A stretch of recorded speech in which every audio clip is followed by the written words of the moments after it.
Welcome to Midwest Paranormal Presents Paranormal Soup. I'm your host, Jason Bland. Wow, I almost forgot who I am. Jason Bland. Yes, I'm your host. I'm here every Sunday night.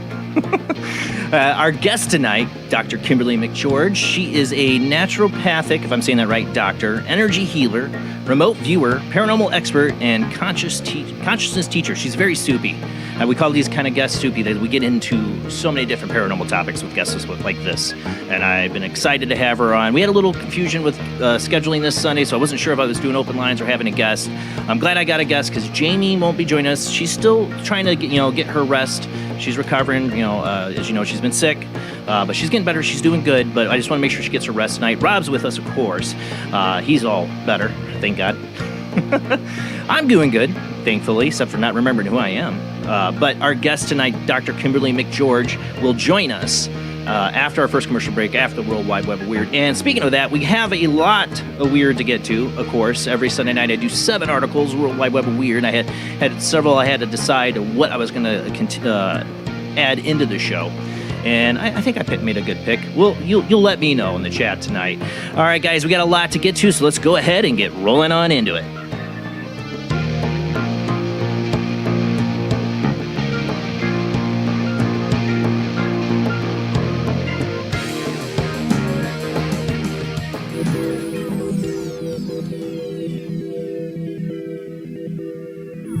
Welcome to another night of Paranormal Soup. As I said before, I am your host, Jason Bland. I'm like spaced out on who I was, right? Tonight's guest, Dr. Kimberly McGeorge, will join us after the World Wide Web of Weird after our first commercial break. Joining me now from St. Augustine, Florida himself is Rob Artry. How you doing tonight, Rob? Good, doing pretty good. Then I removed you from the stream. I'm all over the place tonight. There we go. Doing good. Yeah, that's good. I'm glad to see you. I've been seeing you fishing in the morning. I'm like, good to see you out there, recovering from, COVID. Yeah. And, you guys are back with Weird Wednesday, so glad to see that as well. Came back last Wednesday, and hopefully we get it rolling good again. Yeah. Now, I know I was telling the audience last Sunday I was thinking about doing open lines because I wasn't sure if I had a guest or not. There's some scheduling confusion that happened, but I do have a guest. I'm glad I do. But I am missing open lines and Q&A with you guys, and I want to get more one-on-one time with my awesome group of fans that are here every Sunday night. Well, if you want to see, I'm deciding, my kids are both going to start school. My son's been in school. My youngest is starting kindergarten. And I have some days where I'm home during the day, house to myself. And I think I might live stream and do some Q&As with you guys. Maybe do some paranormal subjects. Because, the reason I do this Sunday night is the kids are in bed. I'm off of work. And that's about the only time I have. So I might be starting to get some more free time with them in school on days I'm off. And I do want to do some Q&A. So make sure you don't miss out. Follow and subscribe on your favorite channels. We are on YouTube, Facebook, and Twitch. Follow, subscribe. Thank you. Last week, I should have wrote down the name. I think first name was John. We had somebody do the super chat. Don't forget, we are on Patreon. You can donate $2 a month on Patreon to help out the show. And there is, if you're watching on YouTube, super chat, where you can donate whatever amount on there that does help go fund this show. So just keep that in mind. But we got a lot to get to, so let's go ahead and roll into the World Wide Web of Weird.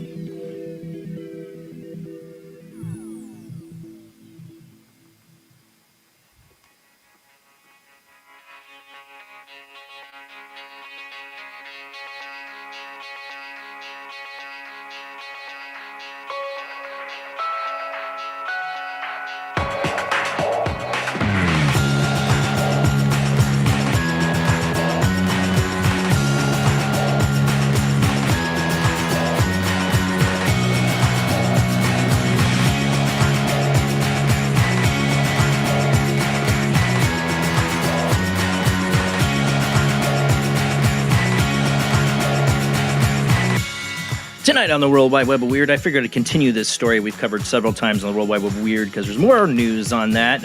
Our international relations are so great right now, aren't they? Right? Well, it's just getting better. NASA defends astronaut. Russia accuses of international space station drama. Basically, you remember the hole, little miniature hole? Russians said it was sabotage. Maybe the U.S. was involved. Now they're naming an astronaut and saying she went a little cuckoo and tried to sabotage the station to go home. Ooh. For those listening on the Paranormal Radio Network, our Paranormal Soup Radio Network, we are a live webcast that you can watch on Facebook and YouTube or Twitch even. Don't forget to follow and subscribe on there. Like I said, I'll be coming in the future doing some on-the-fly live streams on those channels. So you don't want to miss out. Make sure you hit that little follow button on YouTube and little notification bell.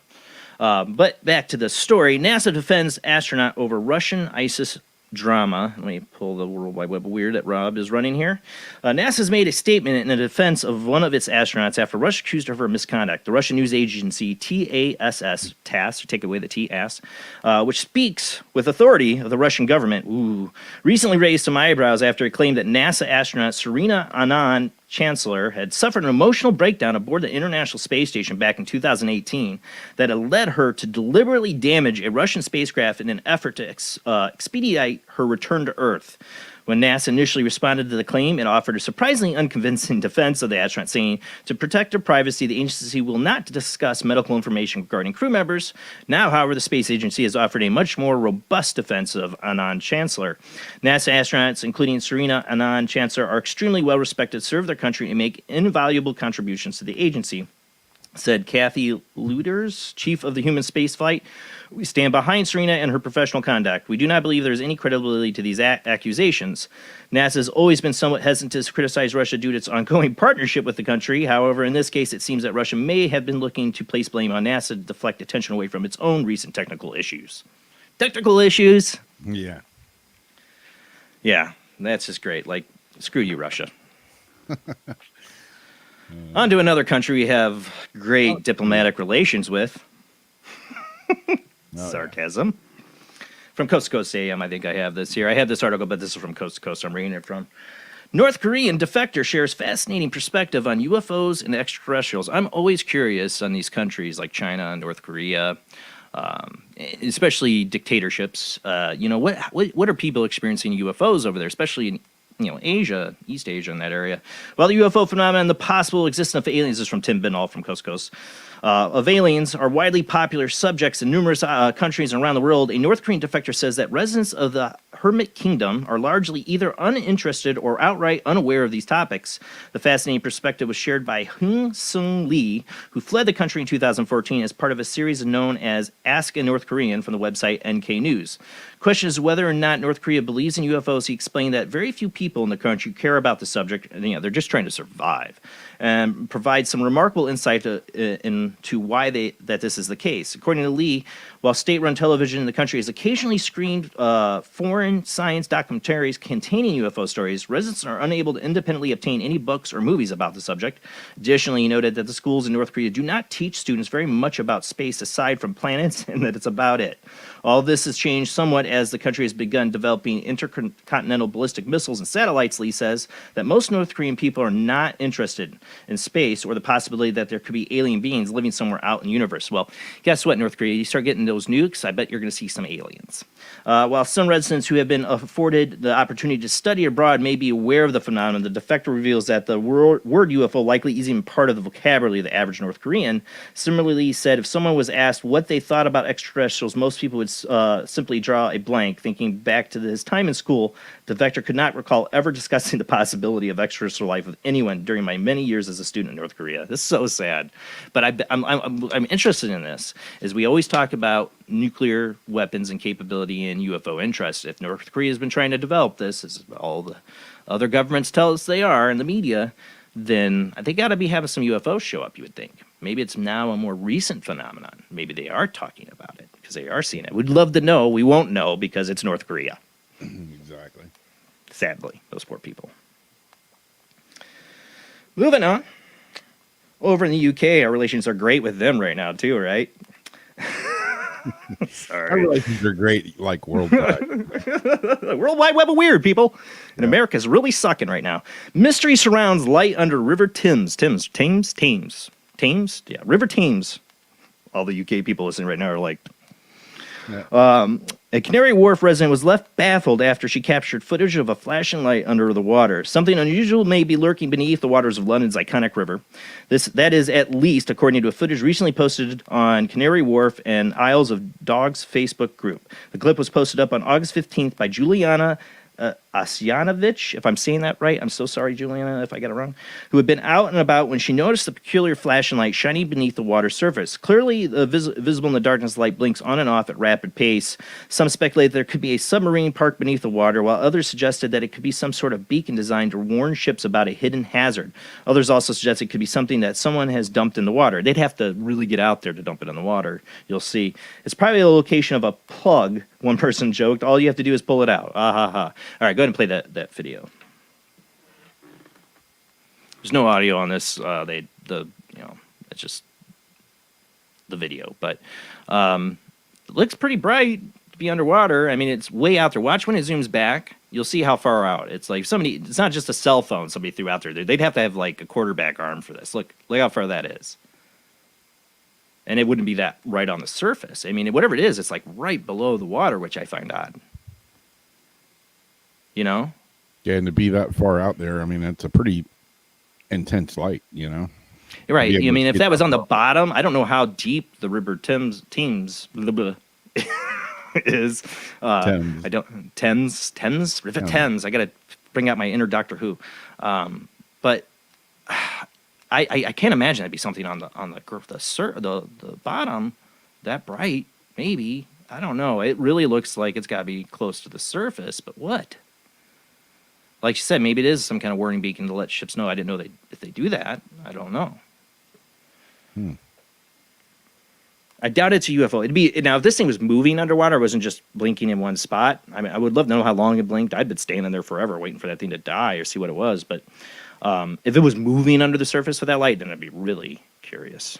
Yeah. I'm still curious. I it's in one spot, so it's most likely something man-made, human, not a USO. You know, they don't usually blink their lights and wait for us to see them. But it's weird. It is odd. Yeah, probably explainable. You know, like I said, probably something we did. All right, next one.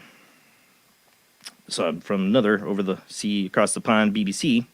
U.S. labs stand on threshold of key nuclear fusion goal. I saw Michio Kaku, love him, talking about this. He was all super excited about this, and I'm not going to get into all the physics of this. Ooh, what is that?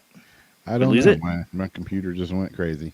Oh boy! All right. Hopefully, he brings it up. Yeah. U.S. Institute is on the verge of achieving a long-standing goal of nuclear fusion research, not fission, fusion. The National Ignition Facility uses powerful lasers to heat and compress hydrogen fuel, initiating fusion. An experiment suggesting that the goal of the ignition, where the energy released by fusion exceeds the delivered by the laser, is now within touching distance. Harnessing fusion as a process that powers the sun could provide a limitless clean energy source. No, nuclear radioactive waste. They needed like a whole football field or more, I think. Maybe it was 3 football fields. I don't know. A huge facility with these big, like 192 lasers to do this for a microsecond. Got something that received 10 trillion gigawatts or something, like enough to power the DeLorean. Here, let me add that back up there. I'm excited too. Michikaku's excited. I'm excited. We're way far away from doing anything with this. And I honestly think that there are people, there's industries that have a better idea how to do this because they got alien technology. That there is a way to have clean energy. That we're just getting the slow rollout because people got to make their money off of fossil fuels. Look how this is listed under climate change here. If you can see that on the screen for under topics. Yeah. I believe, I believe that, people are like, it doesn't exist. It does exist. The Greta Thunberg's, whatever her name is. I do believe that we are in danger of destroying ourselves and climate. I just don't think America is the number one responsible one of it. And I get sick of hearing about it when we just let other countries do whatever they want to the environment. Basically, we get the, all the political blame here. Didn't Tesla have... We should, if we were hiding the technology, though. Then we totally deserve the political blame if it's our government, which is possible. Didn't Nikola Tesla come up with sustainable energy, and it was hushed? Well, way back. He wanted to build towers to freely give energy, and might have been sustainable energy was drawing from the earth, just literally drawing energy out of the air, not cold fusion. In a sense, it wasn't really cold fusion, but he at least wanted to do these towers instead of all these wires. He could literally directly beam energy to people's houses. And who was it that was paying for everything at the time? I can't think of his name. Shut that down because he didn't want to not make money. Yeah, right. I mean, they had batteries. They had batteries and light bulbs. That, I mean, hell, there's still light bulbs burning. From Edison's era. What I always say to people are like, my mom brings up every time I derail, I go against socialist and all that. She's like, well, Star Trek was kind of socialist like that. They had replicators and cold fusion. I mean, they had lithium crystals. They could do all kinds of stuff and make it a lot easier, probably, to have a society where people can explore their dreams and be who they want to be. And here, nitty gritty world of capitalism is survival. And money has to pay for things until we have free energy and all that. But I don't know if that's ever going to happen. For that matter, I've got 2 light bulbs in my light up here that came out of my room. I got them in my old house that I grew up in from 1972 to 74. And those light bulbs are still burning to this day. Yeah, and those ones that have all the chemicals built in, and they're they were forcing everybody to go to. This is what happens when you put bureaucracy in charge of this stuff. They give you, no, we all have to go to these light bulbs. They have mercury and all this other crap built into them, and they don't last very long. And you can't dispose of them in the garbage because they are bad for the environment. I'm like, who came up with this idea? Yeah, same people come up with the ideas where they're destroying the world right now. Yep, that's about right. That's about right. If it ain't broke, don't fix it. Old axiom. Exactly. All right. Well, while we might be on the threshold of new technology and maybe free energy, some people in other parts of the world are still figuring things out. Pastor dies while attempting to resurrect himself. Pastor in Zimbabwe was found dead while trying to emulate the 3-day resurrection of Jesus. I don't think Jesus really needed to have, don't try this at home, kids, explanation in the Bible, but I guess he did. According to reports, James Sarka, the pastor of a Zion church in Chizadza, Zambia, became so convinced that he could come back to life after 3 days that he decided to attempt the feat by the means of being buried alive in a grave and dug up by 3 of his own church members. While the most of these attendants were reluctant to assist, he eventually set things in motion by lying down in the newly dug grave with his hands tied behind his back. Soil was then piled on top of him until he was well and truly buried alive. Unsurprisingly, when the church members returned 3 days later to dig him up and witness the resurrection, they instead found him very much dead. Some attendees even attempted to spiritually exorcise to revive him, but to no avail. I'm not trying to laugh. The guy died. Yeah.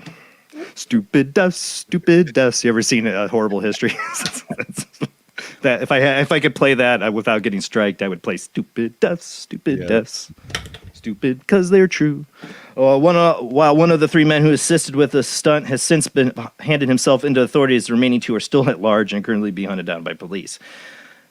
Again, I believe Jesus did it because he was God, or something like that. What makes you think you're God that you're going to resurrect? It has not worked for anybody yet. I'm not sure. I mean, I hate being this way, being crass and making fun, because somebody did die. He had a deep spiritual conviction, which I don't have problems with having. But don't put your life on the test for it. There'd be days like this. Yeah. God'd be like, I gave you the will to resurrect yourself, your hands to dig your way out, but you tied those up. Yeah. That's how it works. Okay. I gave you a brain. How about and I gave you a brain. You definitely weren't using that. All right, let's move on because we're going to run out of time. Elon Musk, the mad scientist. There's some things I enjoy. Some things I like, seriously, Elon. This one, Tesla is building a robot named Optimus. Can he not, rip off, Transformers? In the news that is not the slightest bit disconcerting, Musk has revealed that the robot named Optimus will respond to voice commands and being designed to help eliminate dangerous, repetitive, boring tasks. This could get me to my last article, my final point. Presuming with applications both at home and in the workplace, incorporating autonomous driving technologies that Tesla has developed for its electronic cars, Optimus will reportedly be 173 centimeters tall and weigh about 57 kilograms. It will be powered by a 40 electromechanical actuators and will also feature a screen on its face. Oh, that won't be creepy. No. That won't be creepy at all. I've seen that. They did that in Doctor Who, I believe, and it was very creepy. Capable of carrying loads of up to 20 kilograms, a prototype is expected to be revealed next year. By next year. According to Musk, however, it has been designed in such a way so that a human can overpower it without much difficulty. Oh, thank you, Elon. Yeah, sure. That means you're going to spend thousands of dollars for these things, and they're going to break easily for your protection. But that's good. That's fine by me. That's all right. I'm not going to buy one. Tesla is arguably the world's biggest robotics company because of our cars, and like semi-sentient robots on wheels, it kind of makes sense to put them in the humanized form. We're also quite good at the sensors and batteries and actuators. Generally, a lot of these robots, you probably beat the crap out of. Like, come here, robot. They're going to make it out of lightweight materials, so it doesn't drain the battery. But eventually, they're going to kick your butt. Or they're going to, let's go to this last article. But, because Elon, I love Elon. I do. He's striving for the stuff. But he again, when science strives for things, they don't ask, what are the general effects on society with this? What could the future hold and the consequences of this? No, let's just do it. And that's what we've been covering Boston Dynamics for a while, and they keep sharing new videos. And this is going to make my point. Video of Atlas robots, parkour and backflips. If there's one company that has continued to impress over the last few years, it's Boston Dynamics. The brains behind some of the most lifelike, capable robots we'll ever seen. The company Atlas Robots is partially impressive thanks to its humanoid design, impeccable balance, and surprisingly athletic flexibility. Now the firm has taken things one step further by creating a new video showing two of its Atlas robots not only climbing stairs, but also jumping and doing parkour and backflipping from one platform to another. Never thought I'd be talking about robots doing parkour, but here we are. And go ahead and play this, then I'll make my point. Just a little, so people get an idea where we're at. People are like, yeah, it's not real. Tesla won't have robots by next year. Mm-hmm. Thing runs better than I do. 42. Yep. I've always, as a kid, been fascinated by robots, AI, and there's a mad scientist in me who wants to see it. I've always been fascinated by robots. And they don't Johnny Five is alive. I love Data from Star Trek as an android. I loved all that. My sci-fi brain's always been obsessed with it. So there's a little inner child in me. He's like, wow, cool. But then there's also the paranoid person in me that's like, hold on. They took our job. You know, that's what's going to happen. And everybody's talking about all the conspiracy theorists, and I'm not a bit, you know, I don't do the huge conspiracy theory stuff on the show, but there's got to be some point made here about people talking about depopulation. YouTube, do not censor this. I'm just talking about it. But a lot of people are. I see it up posts on Facebook like it's a depopulation plan. They might be right. Because guess what? The elites don't need you anymore if they got robots to do your jobs, right? They took our job. Right? They don't need you. They don't need us. They might have a depopulation plan in place because in the end, you know, only reason they need us is as a workforce, labor force to do all the things and make the money. Well, they can get rid of a lot of us and replace us with robots, right? I mean, they're already doing it. They don't get fatigued. They don't got to go to the bathroom. They don't got to eat lunch. They won't get sick, right? Don't have to worry about the jab with them, right? No maternity leave for the robot. Yeah, I mean, you know, they have to worry about the next minimum wage hike. You know, look at McDonald's. I mean, they can't get workers, and they're raising the wage, and they can't even still get workers, and they're you know they got the little go up there and make your order thing. I mean, it's all happening. It's happening, people. You don't think you can't be replaced? Like, not just for a job, but as a living human being on this planet. They will replace you with robots. You know, I look at China, what they do with AI, and they call it, you know, Skynet, their tracking system. Like, it's like, again, people, the mad scientists, like, I get it. I enjoy it too. I love the robotics and all that stuff. But in the end, I don't know what you got going on, Rob. In the end, you know, we're all replaceable by robots, and you know, welcome your Skynet Lord Saviors, I guess. I don't know. But that's it for the World Wide Web of Weird.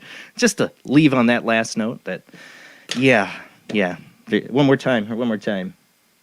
They took our jobs. Yeah, that's what it's going to be. They're going to take our jobs. Our guest tonight, let me make sure we got her on an audio's work before the commercial break. How you doing, Kimberly? I'm good. How are you? Doing good. We're going to go to commercial break, and we're back. We're going to talk to Dr. Kimberly McGeorge. One question before I go. How do you say it? Not naturopathic? How do you say that? Naturopathic. Naturopathic. I know I've had a guest on here before, and I'm like butchering that word. Naturopathic. Okay. We're going to go to commercial break, and we'll be back with our guest, Dr. Kimberly McGeorge, and we will open up the phone lines later in the show after the next commercial break, after this one. We will open the phone lines for you guys to call in. I'm sure you're going to have a lot of questions for our guest. Like I said, you seem very soupy, Dr. Kimberly, very soupy. We call that means you're in all the different paranormal subjects, and I cannot wait. We got some photos from you, too. I looked at, and I'm like, okay, I can't wait to talk about those as well. So thank you for joining us. We're going to go to this short commercial break, and we'll be right back.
I'll be back.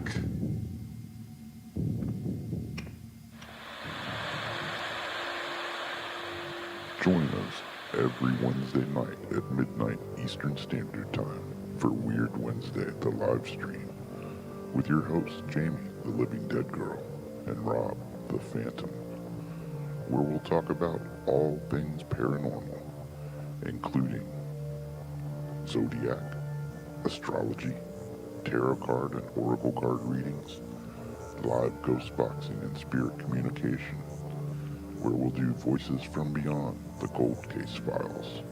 So we hope you join us live on Facebook and YouTube every Wednesday night at midnight Eastern Standard Time. We hope to see you there. Bye-bye.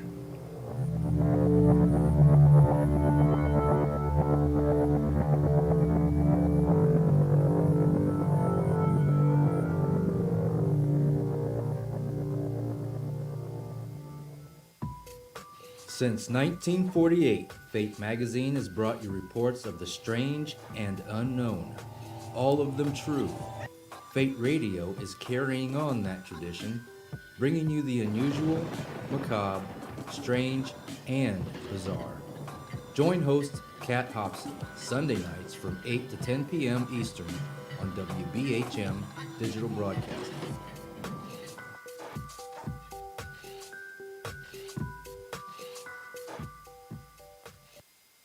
Of the second kind, physical evidence of a UFO. Close encounters of the third kind, contact. From Steven Spielberg, the director of Jaws, comes one of the most ambitious and unusual films ever made. And what you will see has never been seen before. It's a cosmic mystery crossing what many scientists believe will be the next threshold of human experience. It is called Close Encounters of the Third Kind. It begins in an Indiana town and leads to one inescapable conclusion. We are not alone.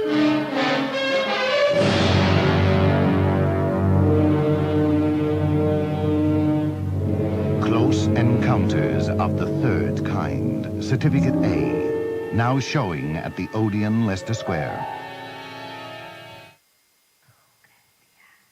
The international chart-topping, Haunted Horror of Haverfordwest has been described as terrifyingly real, a must-read, shocking and chilling brilliance, genuinely worrying, utterly frightening.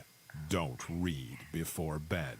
Described as one of the spookiest writers out there, best-selling author G.L. Davies presents Haunted Horror of Haverfordwest. The true paranormal account that is shocking the world. Dare you enter?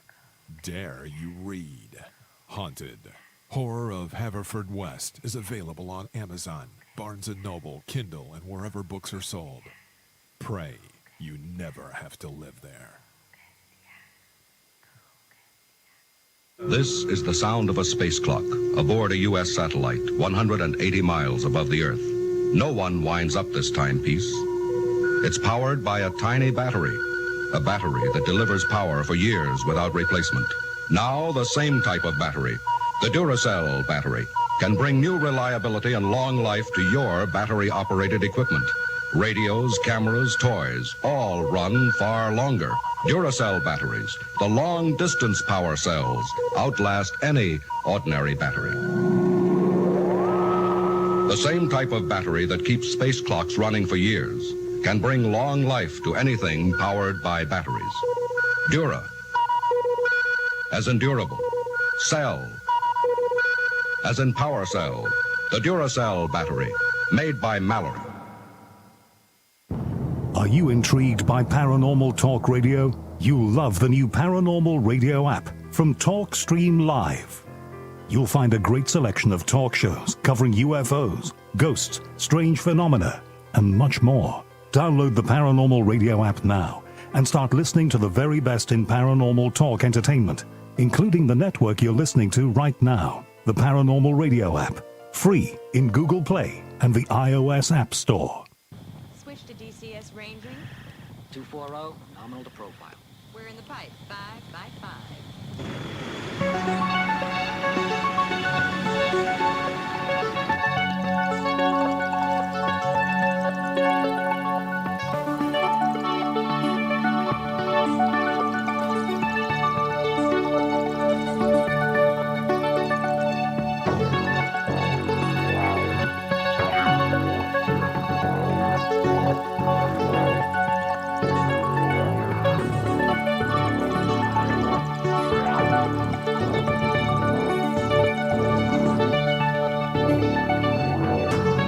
Tonight on Paranormal Soup, our guest is Dr. Kimberly McGeorge. Dr. Kimberly McGeorge is an internationally renowned naturopathic doctor, energy healer, remote viewer, paranormal expert, and consciousness teacher. Her extensive client list includes some of the world's most talented healers, and for the past 25 years, she has worked on thousands of people around the world. Dr. Kimberly was born with the ability to remote view, see people's auras, and was highly intuitive. While still in college, she helped police on many occasions. Finding she had a natural affinity with herbs, she worked as a herbalist and went on to create and distribute her own line of herbal organic products internationally. During this time, her personal practice expanded to multiple clinics throughout Columbus, driven by the inner knowing that her healing work could be made much quicker, more affordable, and amplified exponentially using technology. Dr. Kimberly consulted with an esteemed neurosurgeon and realized that the healing frequencies in naturopathy could be applied to all areas of her clients' lives. Her latest groundbreaking program, Frequency Master, teaches how to master frequencies in your own life and trains other healers to use her own unique and successful methods. And we talk about on the show all the time about frequency, and I have so many guests who are like, oh, you're in the lower realms or you're in the higher realms, and everything's about frequency. And a lot of people are like, well, what is that? What do you mean by frequency? Like different levels, dimensions? We'll get into that tonight. It's an interesting topic, but she's got a lot of other experiences. Like I said, she seems like a very soupy guest. If you're new to the show, that means she's falls in all the realms of the paranormal, Bigfoot, to ghosts, to UFOs. I think we'll get into all those subjects tonight, and I love that because that's why the show's called Paranormal Soup. So we got that, and we will open up the phone lines later in the show, but we got a lot to get to, so let's get to our guest.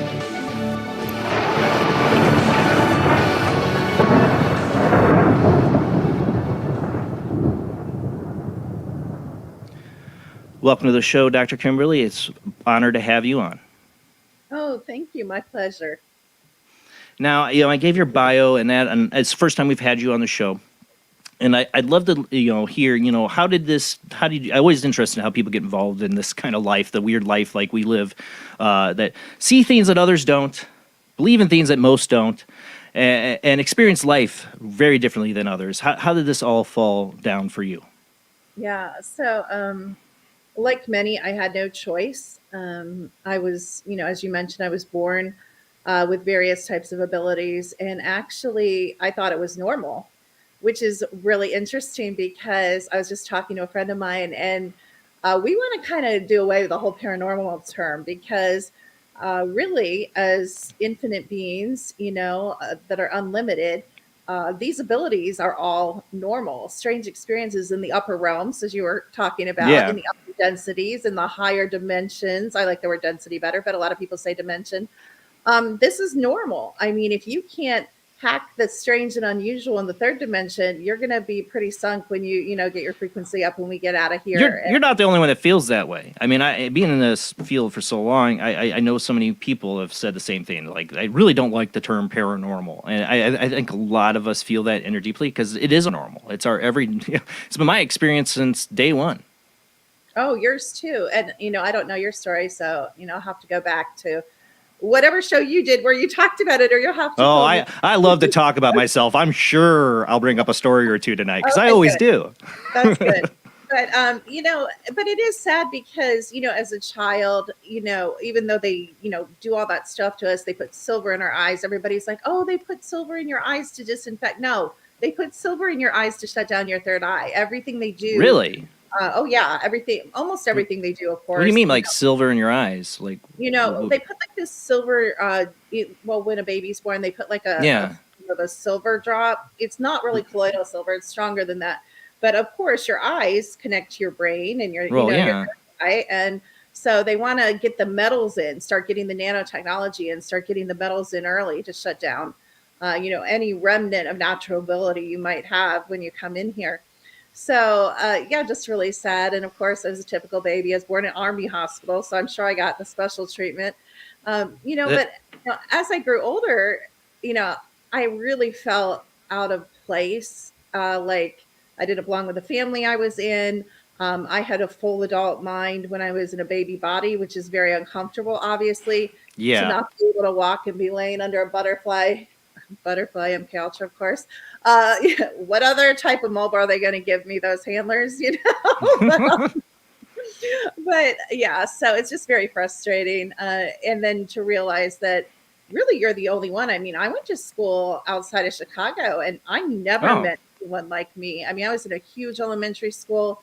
I really didn't meet anyone like me at all, or at least that talked about it till college. But anyway, that's kind of the start. Well, I feel you there because I grew up not far. I'm in Michigan City, Indiana, so it's Okay. same kind of Midwestern Yeah, sensibility. So I didn't have a lot of people I ever met that really into it. I grew up at least in an open household, though, with parents that were Oh, basically like my wonderful. dad's a bit of a atheist slightly, and my mom's became Buddhist. And I was kind of left to discover whatever, That. Good very open stuff. household. So I'm very lucky. So I take it that probably wasn't your experience. Oh no, my dad's a pastor, of course. I mean, Oh what else? Jesus, it really. Sorry. Oh really? Not really. Oh geez. No, I'm nothing. Jesus.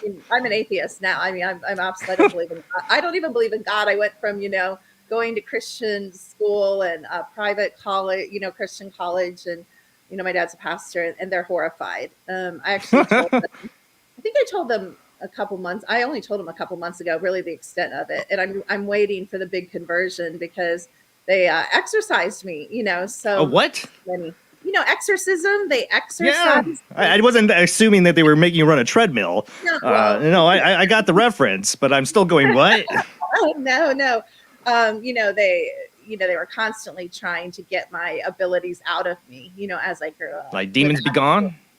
Oh yeah, with like laying of hands and the elders in a circle and the whole All right, oil so and I take it water. you were having experiences as a young child that was freaking out your parents. Well, I really tried not to talk about it. Like I'm not, I'm a little dumb, but I'm not stupid. Like I really Yeah. learned that it's not something you talk about. But when there's things in your closet and you're like in junior high and like the things are like opening your closet door and you shut it and then the things open, like who you're supposed to So go to? activity. I had nobody to go to. And when you see a reaper, and I hope you guys know what I mean by a reaper, walk down the hall in the physical, I don't mean like see-through, I mean like, come Full out of the robe and bathroom, everything. yeah, with the, Ooh. yeah. I mean, who am I supposed to talk? I talked to my brother, and my brother's like, he just had no reference. He couldn't help me. He was Right. younger. So, and then my parents always exercised me or sent me to church. Or I remember talking to so many priests, and I remember when I was like 5 years old, they said I was evil. And that's a big burden to carry, you guys, when you're 5 and someone tells you you're evil at 5. I mean, it's not like I was talking about like murdering people. I was just talking about my abilities, It's Satan. Yeah, that's just horrible to do to children. And that's why I say I feel lucky I grew up in the household I did with two parents that are very, I mean, they're very skeptical people of things, but they're also, not religious except for my mom's Buddhist, which really isn't like religious, saying like it's open, many doors of the Dharma, So I got really lucky on that front. But when you talk about trying to find people to talk to about it in your life, forget about it. That's why I started doing this show. I just started. Really? Wow. Yeah, I had my first child, and I had like a midlife crisis. It was like, and something drove me. And you don't believe in God. I do believe in God, but I believe in God like as a force. Like I'm a Star Wars fan, Star Trek too. I'm a Star Wars fan too. Yeah, but I believe in it's like a force or a will that moves you along in a way, tries to get you to be the best you. And it kind of drove me to do this show, because I needed an outlet to talk about these things, because I drive people look at me weird at work. You can't. So, I recently have this dream, and I've had it back in the past, and it was before I started doing the show. It's the same dream, and I found out the meaning of it, and so I got to look deeper. But it got me to do this show in a sense. Everybody have a dream where you have like a thread in your mouth, and it's like tied to the back of your throat, and you're trying to pull it out. And I found out it means that you're holding stuff in. You need to speak. You need to get your voice out there. And I had that before I started doing the show. I'm having it again, so it means I need to do more shows, right? But this is why I love my chat room and everybody here. People need to be able to talk about these things. We all have pieces of the puzzle. We have different opinions, and that's fine. I mean, last week I had Joy Pugh on here. She's complete Christian. She believes end of times, Jesus Christ. And I love her. She's one of the sweetest ladies in the world. I don't agree with her on everything, but I will hear her perspective as I will hear yours tonight. Absolutely. Because that's what we need to do. There's so much everybody. I'm the right. This is right. There's so much dogma in just everything, not just religion. Everything we talk about now, it's my way or the highway. If you're not with us, you're against us, and nobody's listening to each other. It's so funny. My daughter and I were just talking about this right before the show, my oldest daughter, and we were talking about how the more, I think I do my, what I call my work and release a lot of the trauma and remember who I am, the less I find the need to prove that I'm right. And so it's a universe. Universe means, it's song of one. We create our own reality. So if you want to be a Christian and, you want to buy into that, great. If you want to be a Mormon and buy into that, if you want to be a Satanist, I don't care. I mean, it's not my world. This is, I hope to contribute something positively to the collective, but I am in no way anti-God basher. And when I was a Christian, I wasn't a God basher either. I just don't Yeah. I don't believe in bashing. Yeah, well, mean, who the hell? really- I always say, who the hell am I to know? Who the hell am I? I have my beliefs, but who am I? I could be wrong. That's why people just I like say get that over too. themselves. Yep. I only know what I know now, and I've changed my mind. Obviously, at Yeah. one time I was a Christian. That's a pretty dramatic change. Like I said, to go from being a Christian to not believing in God at all. That's so It obviously is, I can change my but mind. you're spiritual. Obviously, you have the abilities. You're very deeply connected to the frequencies, and it has to leave you as a spiritual person. But without the concept of God in it, and that's fine. A lot of people are along those lines. But what do you like? Where did you kind of start discovering your kind of spiritual path? Like your My belief system and break, what you do now. my break in. Well, well, that's kind of a different type of story. So I had a lot of health problems, and so I kind of went down the alternative medicine route. I Right. was tired of being depressed and tired and sick, and how a lot of us, walk through life, Life. unfortunately. Yeah, life, autoimmune type of thing. Yep. Yeah, life, stress, all Life. of that. And so, I didn't even know there was such a thing as alternative medicine and the internet. We were just all getting, I'm old, so we were just all getting, computers in our homes, and we had Google. So one day I typed in like alternatives to antidepressants, alternatives to anti-anxiety medication, and like pages and pages came up. And I'm like, oh, I'm stupid, And so then I started studying herbs, and I grew Yeah. an organic garden, and I became an herbal columnist for a magazine. And my ex-husband and I started an international mail order company. And I ended up, going back to school and getting advanced degrees. And I had 4 in-person, that's when we did in-person stuff, you guys, in-person clinics. Back in the day. Back in the day, Oh, So that's so I had sad. a lot of clinical experience with alternative health. And then I was introduced to the frequency machines, the big ones, the old ones before the apps, because now everything's iPad and, on our phones now. But we had the big machines, and I did a lot of work for about 25 years with frequencies. And which is funny because at one time I really thought that homeopathy even and frequency was like, I was taught that, of course, that was like devil medicine, What? because we can't see it, we can't touch it. But when I was practicing as a naturopath, purely, people can't afford to get what they really need. And I knew how to do applied kinesiology or muscle testing, but I'm not a computer. I mean, we are in a way, but not as fast as a real computer. Right. So I was limited in diagnostic skills, and I was limited in people were limited in their money. And then even when they could afford to get everything their body was saying they needed to balance, um, compliance is really low. Who wants to take 150 pills a day or, with a mix of tinctures? Nobody. So I was so delighted when I discovered frequency medicine and just had huge, huge success with it. It was almost like I was meant to do that. I just, Yeah. resonated with it.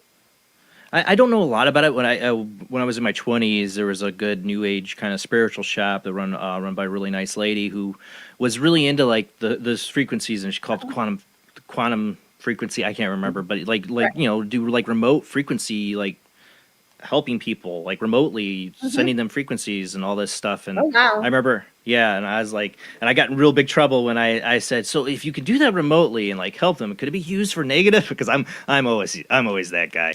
And she's like, shh, you don't bring that negative in here. We don't talk about it. I got in big trouble like for that. But it was really fascinating, this idea that even from a distance you could heal people at certain frequencies. Explain to us what are the frequencies? What are we talking about here that we're using to like help people? Right.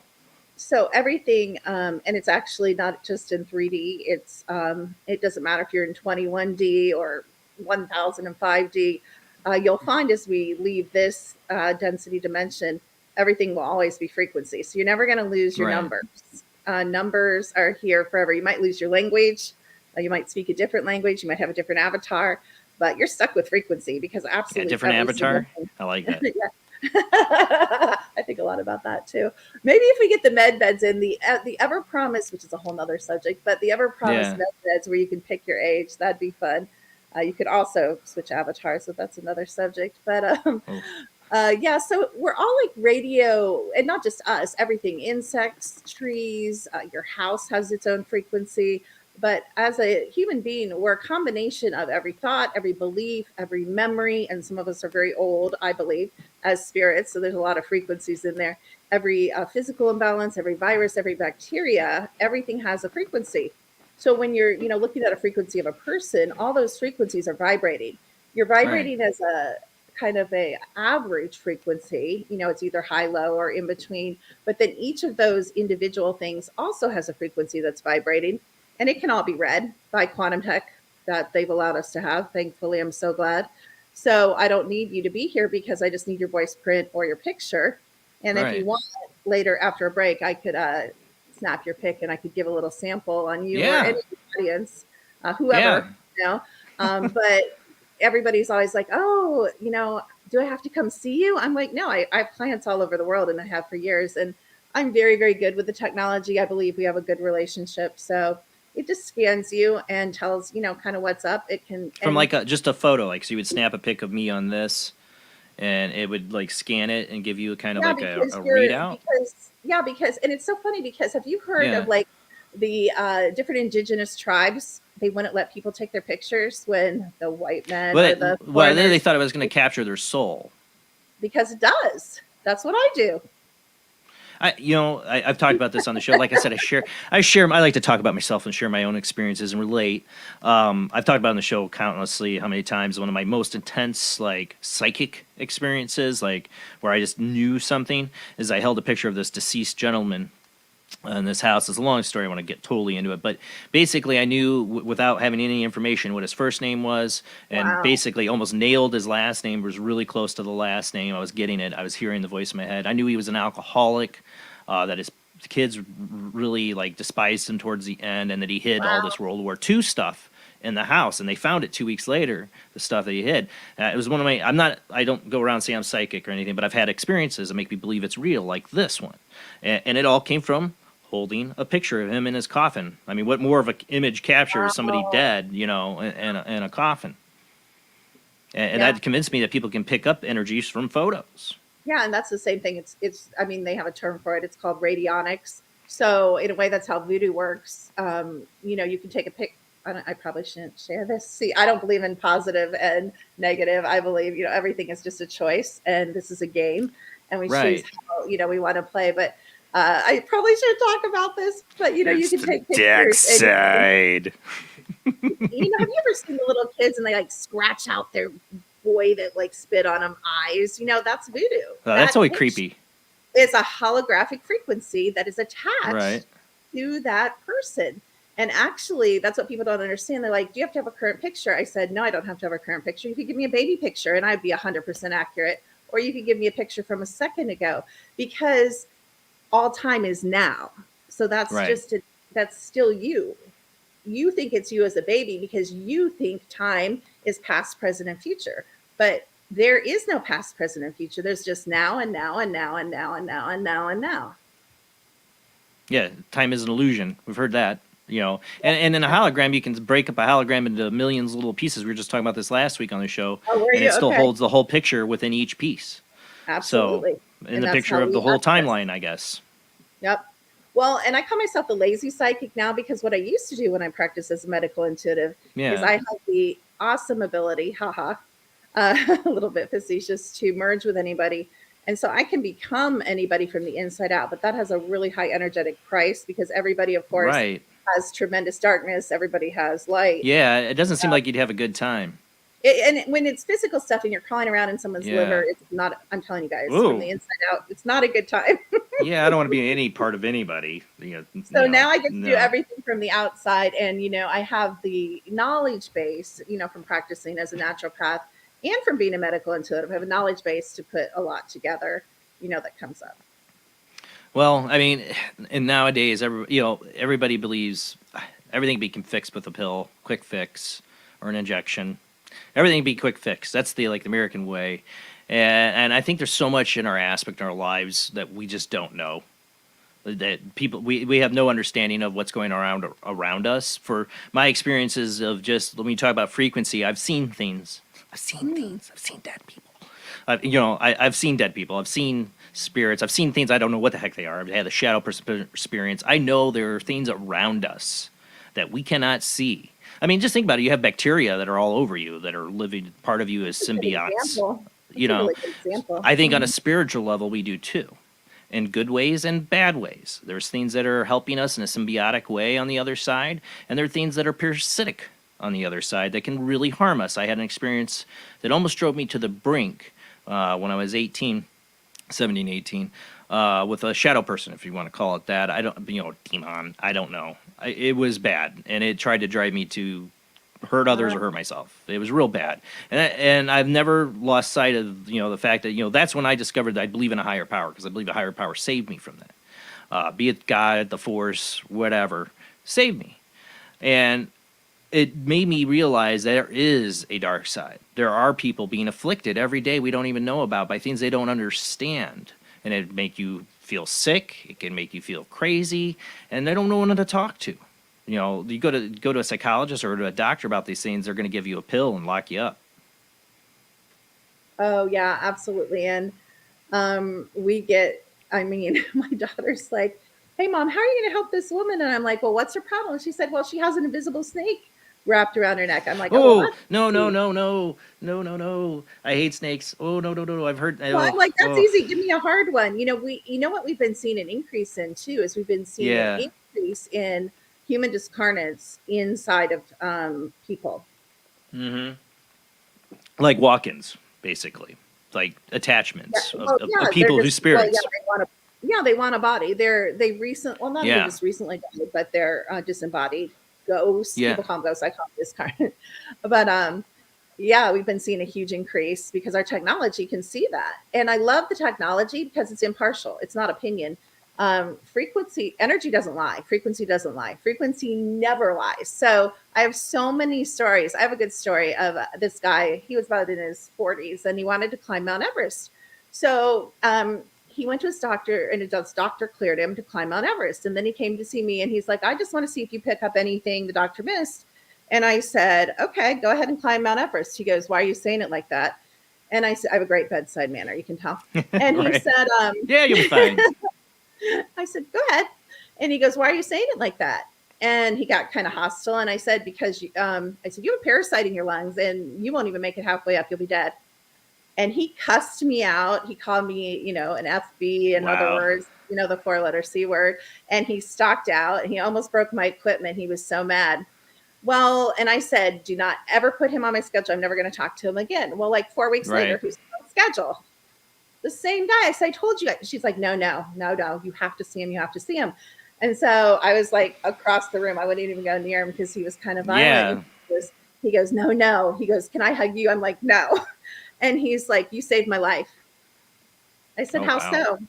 He said, "I went and they did a parasite screen of my lungs." And he goes, "You're right. I had exactly the parasite you said. And the doctor said you wouldn't even made probably 10 feet up. You would have been dead." The altitude would have killed him.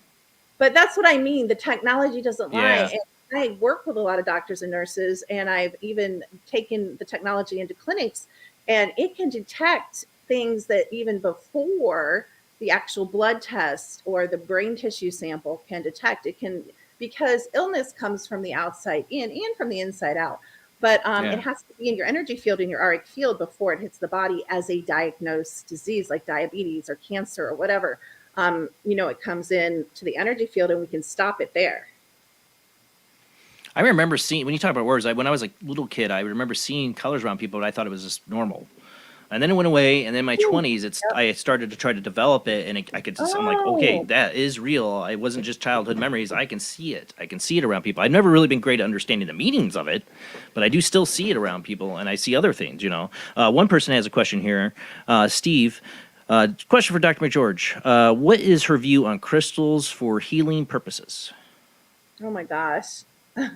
Absolutely phenomenal. And the higher your frequency goes, the more integrated you are, the more trauma you release, the more you kind of, remember who you are. the more you're going to call for all the crystal frequencies and the crystals. And I usually recommend not just the frequencies, because we can give you the frequencies of the crystals, which saves money.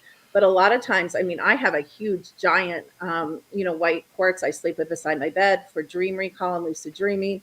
And I recommend people, get as many as they can, especially because we can. Is that regular for the dream recall? That is it just like what kind of quartz is it? It's just a white clear quartz for. It's basically so I remember my dreams and can write them down. Yeah, really actually it's something I'm sorry, it's interesting because that's something I've been trying to work on. Is to try to get back to my better dream recall and all that. So it's interesting. My wife, one of the things I love about her, I married her after, I realized I was going to marry her after our first date because she's totally into all this. And she's the one that really introduced me to like crystals and rocks and all that. She's been always into that. And right away, I remember holding like somebody had a rose quartz pendulum. And that was my wife's, I think. And I remember holding it, and I could feel the energy in it, like coming up through the cord from it. I could feel that energy. It's such a weird feeling, and it convinced me there's something there. I've been fascinated ever since, like with crystal skulls and the whole deal. So I don't know a lot about it. I still feel like I'm learning so much about crystals and what they are, how they affect us, and but I believe there's some kind of power there. I mean, my friend Bill used to be on the show. He even gave me like a quartz crystal skulls. Oh, I love that. Isn't that cool? Bill Perry gave me those. Awesome. No, yeah, because he had a friend that used to collect these, like had really nice ones who passed away. I mean, I got to see the Mitchell Hedges crystal skull. My wife touched it and wasn't supposed to. So I've been fascinated. I mean, what are crystals? Why do they help heal? What is it about them? Well, and a lot of things are sentient that we think are not, but they have a sentience. They have a memory. They can actually change. If you really pay attention to your crystals, they'll often grow after you have them. So they're still living, kind of like a plant. And so you can have a relationship, with these crystals. They'll work with you. Some people believe they actually have spirits, individual spirits. Right. I mean, that's what the crystal skulls they do. They believe they have spirits attached to them. And Mitchell Hedges is just amazing. The crystal skull Mitchell Hedges is just amazing. I feel very honored I got to be in its presence. That's awesome. I'm jealous. But that's the thing. Obviously, the ancients believed that these things were powerful and they were held memory. We know it's high. We know quartz is definitely good for storing data. And it's used in a lot of crystals were used in the pyramids. It's used in a lot of I say ancient technology. It's used in a lot of the technology today. And so crystals have always been used to do things like open portals. They aid in changing frequency, raising frequency, clearing frequency, purification, opening and closing things. So and they will continue. A lot of the spaceships, a lot of the Star Trek, dilithium crystals. Exactly. There you go. Even I think the Ark of the Covenant, which is not what people think it is. It's not. Really? Anyway, we don't need to go into that, or we could, but we could. Well, hey man, this is what the show's about. We go down a lot of different rabbit holes. I'm all good. You want to talk about it? Let's talk. Well, a lot of people think, well, what do you believe the Ark of the Covenant is? I'm curious. So I of course, big Indiana Jones fan too, but I always when I was a kid, I picked up Chariots of the God by Eric von Däniken. So I'm a big Ancient Aliens kind of guy. Okay. So I believe a lot of the Old Testament's more, I'm a jealous God, while you're a jealous alien. I believe a lot of it's aliens. That's just my feeling. And that Ark of the Covenant can be some technological device that we don't understand that they use to communicate with their alien overload. Oh, that's what. Okay, so what I've been told by races outside of this reality, let's say, well, not really, because I think all the dimensions overlap, but we perceive it as outside of this reality, is that there were three. And what they are is they hold the living DNA of Earth, this realm's animals and humans and trees and rock, like everything. Wow. Make like a. I've heard that there's more than one. Like the Egyptians had one, and then Well, where there's evidence of that. One of them was destroyed. Of course, when the U.S. got their hands on one, we're really good at destruction, so we destroyed one. And the other one, I think, is in, not shockingly, Iran, and I think it's still there. And then, that's great. They might have moved that off world, but I know the Germans still have one in, guess where, Antarctica. So I'm Oh, so we got the Nazi German base they in might have Antarctica with moved. the Ark I of the think they Covenant. might have moved the, yeah, Sequel the, to Indiana Jones 7. No, I there don't. you go. But isn't that interesting? Because wasn't It there a is. tie with the Germans in Indiana Jones and the? Oh yeah, well the Nazis were after the Ark of the Covenant in Oh, Indiana Jones. but do you see how much truth they give us in movies? Right. Oh yeah, I talk about that all the time. One of the things I talk about, the thing in my, I want to start doing more with the show, is I want to do a whole part of Paranormal Soup Sci-Fi Corner, Sci-Fi and Fantasy Corner, just to cover all the different aspects we see in science fiction and fantasy that really cover true life paranormal-esque themes like that. Because I'm a big movie TV fan. What book can I read to know history? And I'm like, oh, well, just watch Star Trek. Just watch Star I'm a huge Trekkie. Yeah. Star Wars. That's all truth. That'll tell you more than. They're all hinting at it. And hinting at future outcomes, maybe too. We got to watch out for. That's true too. That's true. But I love Star Trek because it would explore all these different ideas and realms and warnings, just like other shows like Black Mirror. Have you ever seen that? Like telling that's a really really good. That's a really really good one too. But it's not ideas for scientists to do things. It's warnings. But you know what's weird about Star Trek that hits me really close to home is they have this little pad. And they held it by the sick bay, and they tapped on it, and they told you what was wrong with you. And now I use that same pad. Right. That exact and look, thing. Dr. Crusher can just literally know anything down to your nanoparticle or whatever, like with a little handheld tricorder, But I mean, we're there. People don't. But is that technology, right? But we have it, and we can use it, and it does tell you. It will blow your mind. And I'm sorry, I'm such a big Trekkie. When you open up the back of the tricorder, when you see them I got to repair this, and there's some blinking lights, there's always a crystal inside there. That's right. Yeah, exactly. Yeah. Right? Yeah. And they use the dilithium crystals to funnel the ship. I think Gene Roddenberry knew something. I always think he knew something. As crazy as he was, he knew something about it. I heard he met with, I heard it was one of those things kind of like our government does all the time, and the military does all the time. He was actually given information from other races. Well, there's Ancient Aliens brought this up. There's a conspiracy that he was a part of this group that did channeling, and they channeled the Galactic Federation of all things, right? And he got a lot of his information from there. I don't know. If that's true, I'd take that with a huge grain of salt. Right, I don't know. Gene Roddenberry was all for Galactic Federation. He was ahead of his time. Yeah, but I think he was ahead of his time. He was a very troubled man, but he was ahead of his time. I feel like he knew things. Maybe Lucas too. I mean, obviously Spielberg, right? Lucas. Oh yeah. We talk about that on the show all the time, especially Spielberg. Big time on Spielberg when it comes to the alien topic. One of my favorite miniseries is that he did was called Taken, and not many people know about it. But it's all about the UFO abduction phenomenon. It follows it starts at Roswell and goes down these three families through and their generations that follow. Wow.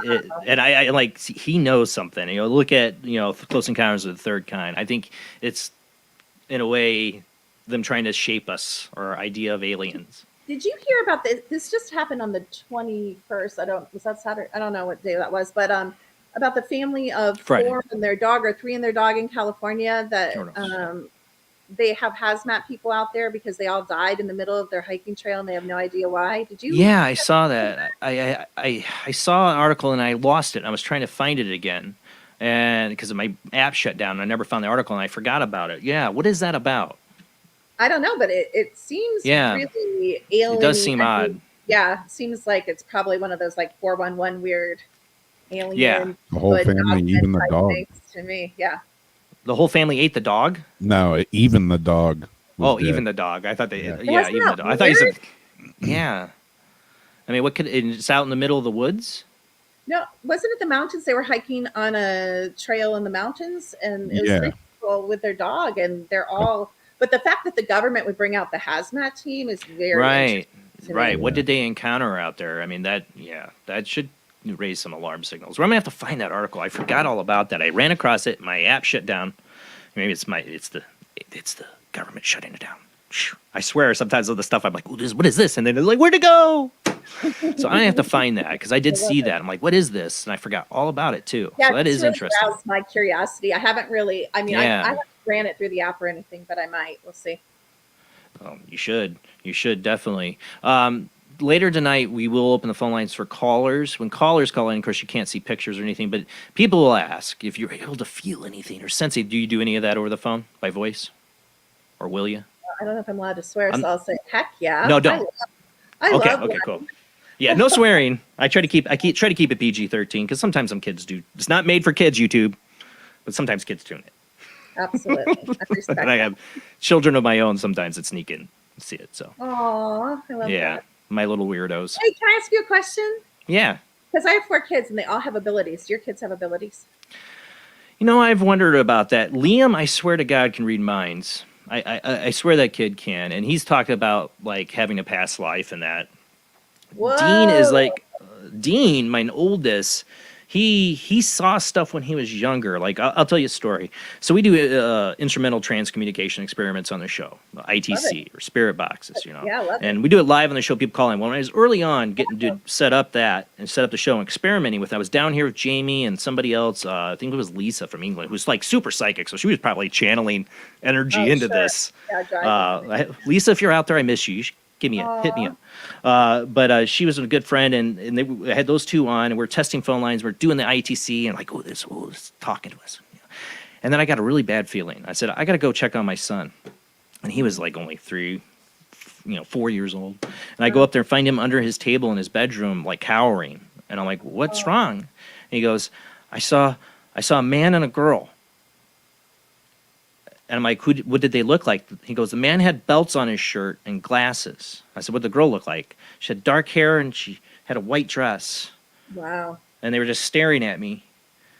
Well, long story short, my mom had been pregnant before me with a girl, 8 months, I think, she went, and she lost her. And then she had a psychic tell her that I used to talk to that little girl. And I remember talking to a little girl. In my memories, I thought she was a real little girl, had dark hair and a white dress. And my mom had the psychic out of the blue tell her that little girl your son talks to is your unborn daughter. So I had her. And then my shadow person experience, when I felt like God intervened, well, I also had an ancestor, I think, intervene. I saw a man with belts, like the suspenders and glasses. I thought it was my one grandfather, my mom's, well, it's both would be my mom's grandfather, but I thought it was on one side. But when I saw the picture not a few years ago, I'm like, oh, that is my grandpa Bach.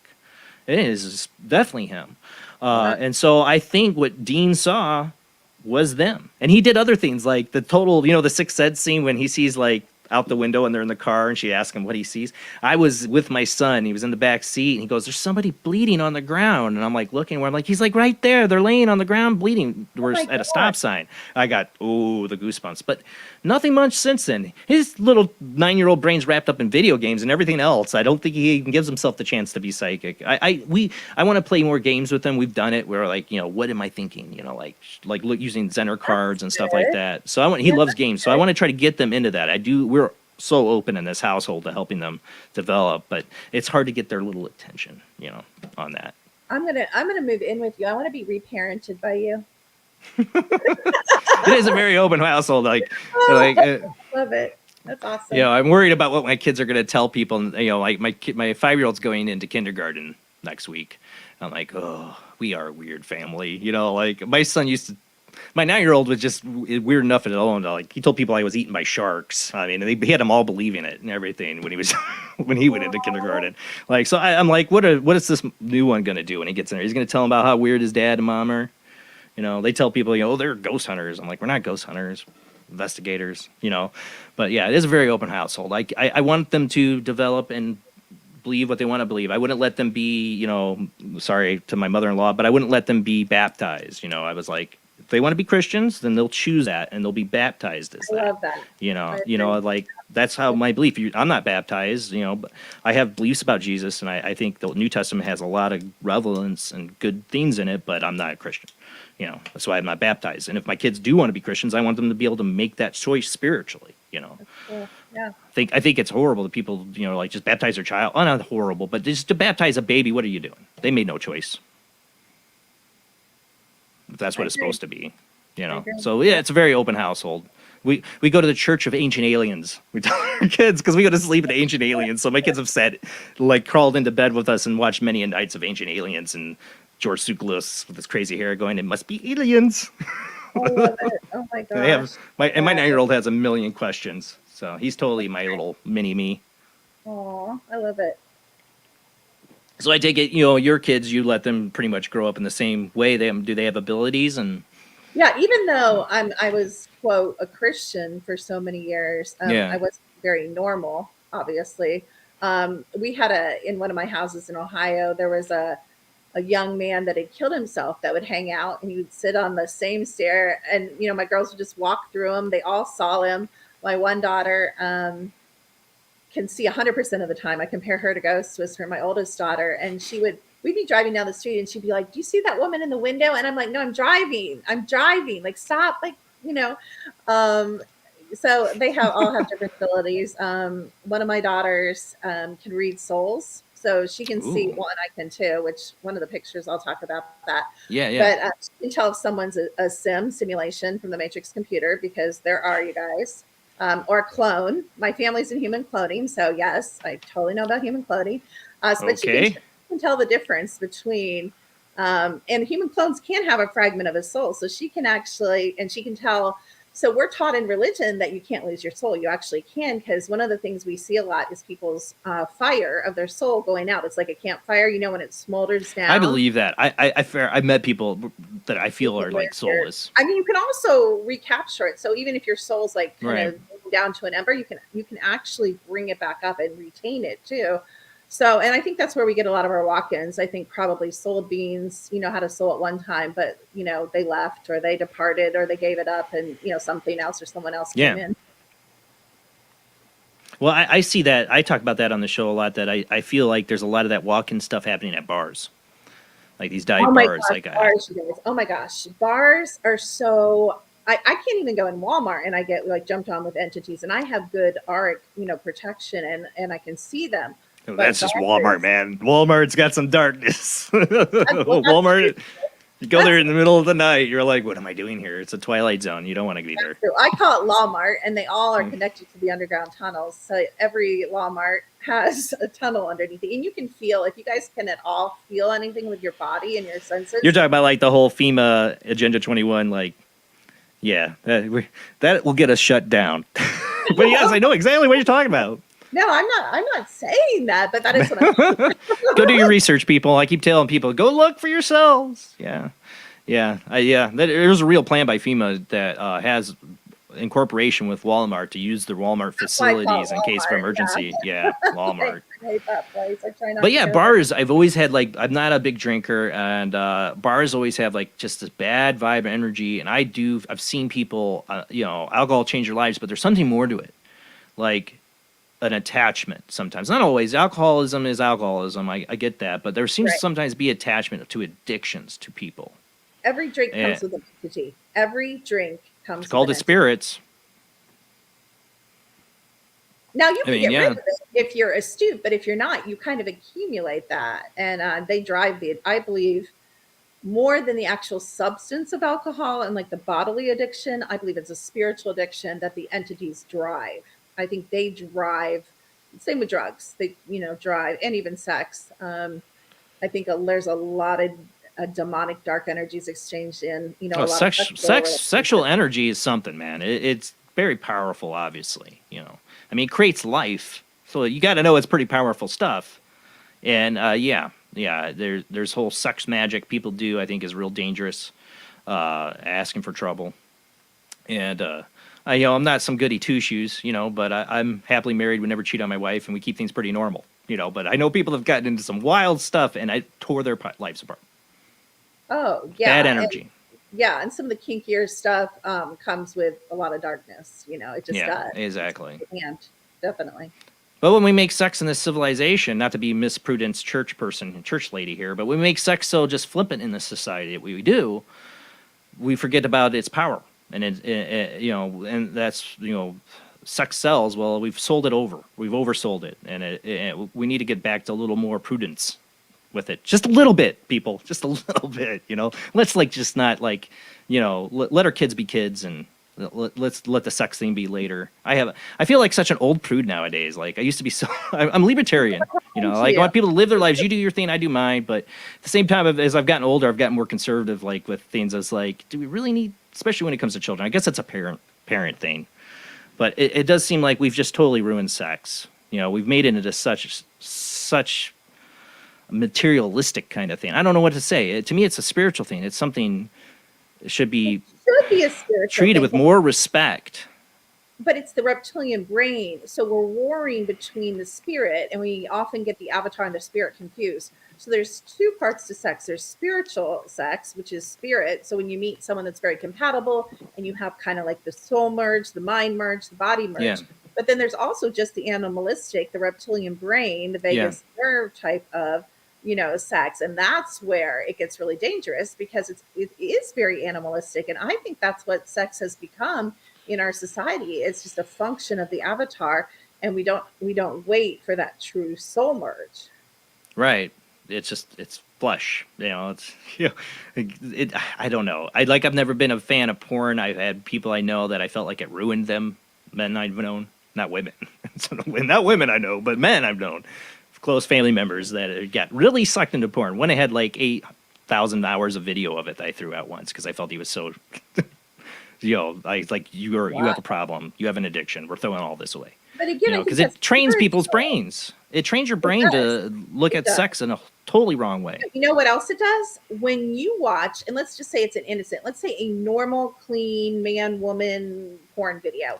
You're like the plumber showing up at the door, like, can I fix your pipes? Fantasy. But you're still tied to the porn grid. It's a grid to the dark web. You're tied to all the bestiality. You're tied to all the kiddie porn. You're tied to all the stuff. God.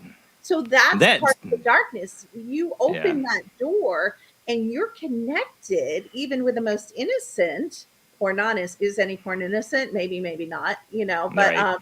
We could, have another discussion on that, but you're definitely tying yourself into the dark web, and there's this energy exchange. You're part of everything. You think you're just watching, normal porn or whatever to spice up your marriage or to do your thing, but you're not. You're tying into every type of deviance that's out there, including, trafficking and all of it. Like spiritual STD.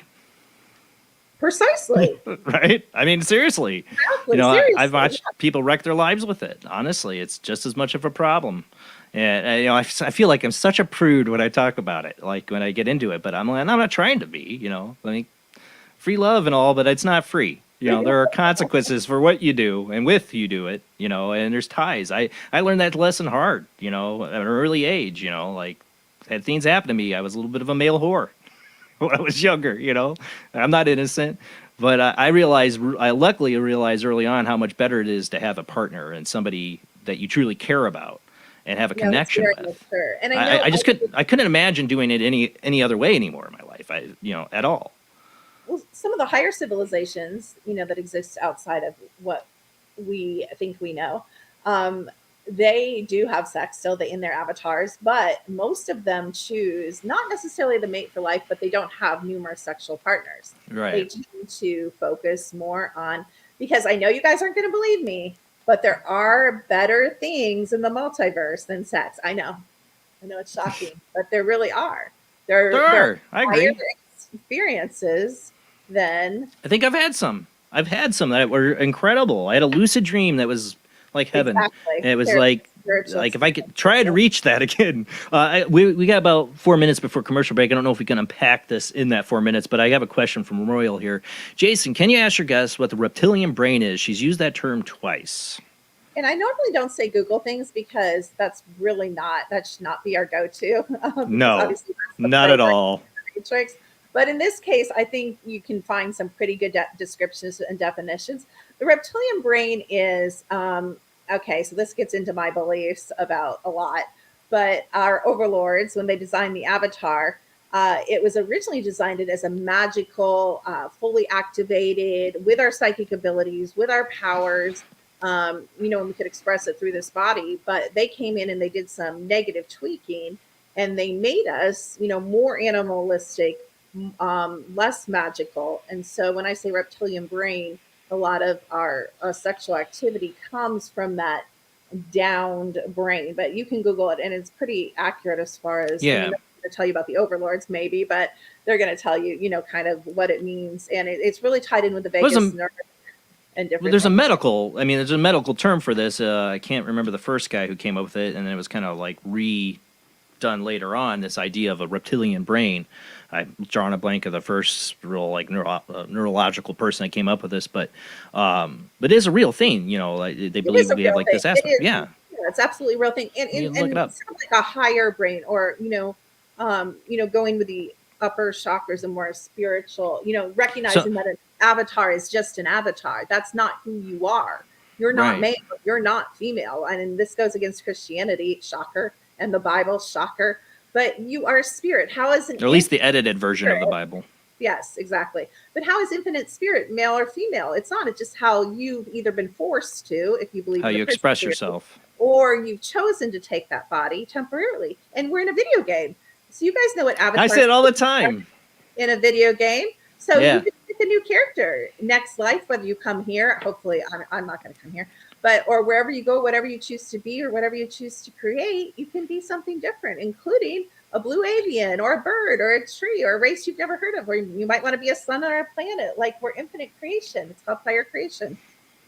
Might want to be James Bond. Maybe in some multiverse you can be, or I can be Exactly. Batman. I've always thought that. I've been a big fan of the idea of the parallel universe as a multiverse, and what happens, like let me say, I'm a big believer in past lives. Two of them I had. Extreme vision dreams I had. I mean, like, I woke up feeling it, knew it was real. And one, I was a little black girl. So that's a totally different perspective than what I am now. Another, I was a Buddhist monk. But both of them I felt I was them. When I was experiencing that, I was them, but I was still me. It's I don't know how else to describe it. Video game, man, I'm telling you. Yeah. And I talked, we almost got to go to commercial break, but the idea of fractals, how, like the hologram too, you break it a little apart, but fractalism repeating itself in a sense we do as humans. Like I think in a way in society, in our creative and artistic ways we do things, we reflect the other side. And writing, it started with writing books and creating fiction, and then it moved into video games. All these things are creating other worlds and lives and things you can choose to be. Right now, when you read a book, you're an avatar. You're that person, that character in the book. It's when you're playing a video game, GTA, you're gonna be the gangsta. My sons are all obsessed with all that too. So this is video game land here. I'm a big video game person too. I'm like, but I think about that all the time. And The Matrix. I swear I wrote that when I was 6. I had the idea, like when I was like 6 or 7. I had sci-fi brain out the wazoo, and even 8, maybe 8 or 9. And I was in grade school writing up stuff, and I would had this idea that we could be all in a simulation, like this computer program. And then The Matrix came out. I'm like, dang it! Wow. That was my idea. Wow, I love Even it. had kind of like a Neo character, but it fell into me. So the idea that we live in I don't think we live in a computer and we're all tied up and we're human batteries, but I do think in a sense we are in this kind of like this matrix like that. So we got to go with a lot to unpack there. We got to go to commercial break. When we come back, we'll continue our conversation with Dr. Kimberly McGeorge, and I would like you, Kimberly, to do the photographic reading. I'm totally way interested in that, so we've got to do that. I want to do that for sure. But we'll open up the phone lines for you guys to call in when we come back from the short commercial break. Wait till we come back from the break, then the lines will be open. I'll give out all those numbers when we come back from the short commercial break.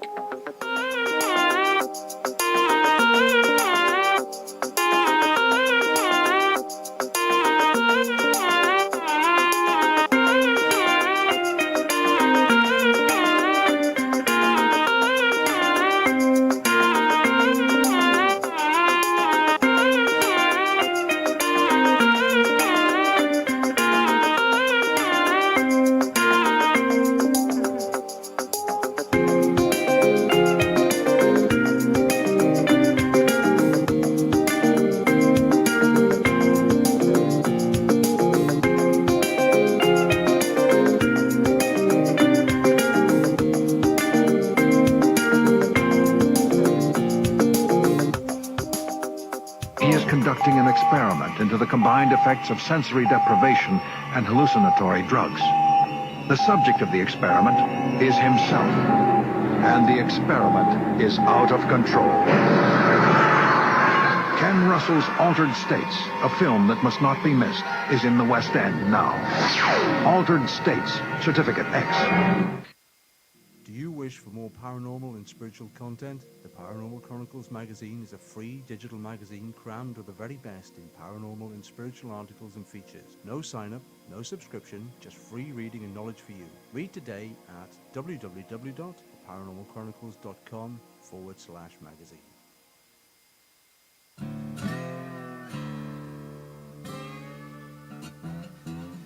Oh, come on. I'm Southern, but... nope. That'll do. Hello.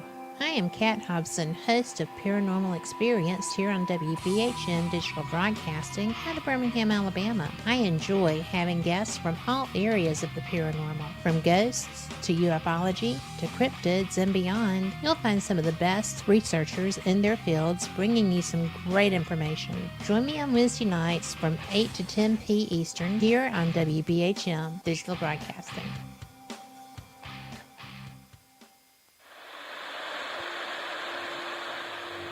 Join us every Wednesday night at midnight Eastern Standard Time for Weird Wednesday, the live stream, with your hosts Jamie, the Living Dead Girl, and Rob, the Phantom, where we'll talk about all things paranormal, including zodiac, astrology, tarot card and oracle card readings, live ghost boxing and spirit communication, where we'll do Voices from Beyond, the Cold Case Files.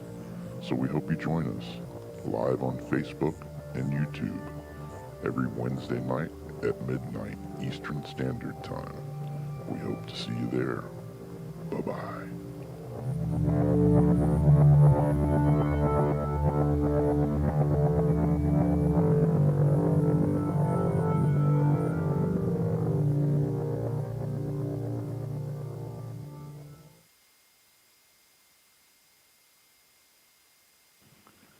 Paranation Magazine is a new paranormal magazine based out of Denver, Colorado. Our goal isn't just to give you the best paranormal content out there, but to promote paranormal unity. We're doing this by giving everyone an opportunity to tell their stories and to share their experiences. For more information, follow us on Facebook at Paranation Magazine and soon, paranationmag.com. I've Never Met a Dead Person I Didn't Like is the extraordinary travels of a young, alone, and broke psychic in the highly anticipated new book from internationally renowned psychic, medium, medical intuitive, and best-selling author Sherry Dillard. Critics have described I've Never Met a Dead Person I Didn't Like as an engrossing memoir, an empowering story of how a broken girl came to accept her psychic gift, a refreshing and fun read. I've Never Met a Dead Person I Didn't Like is available through Amazon, Kindle, Barnes & Noble, and wherever books are sold.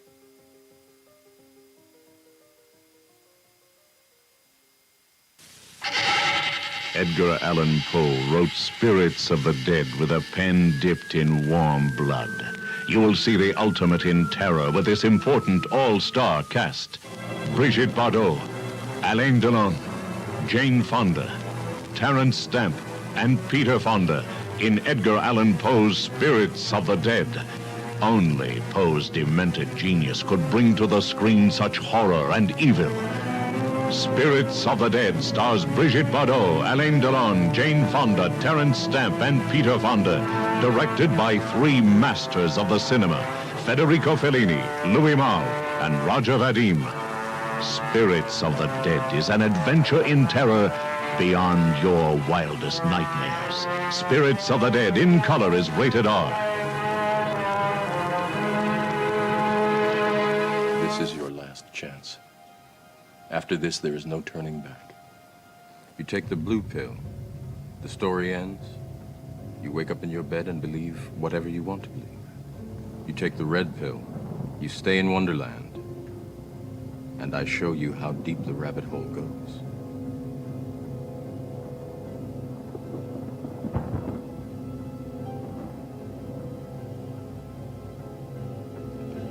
Remember, all I'm offering is the truth, nothing more.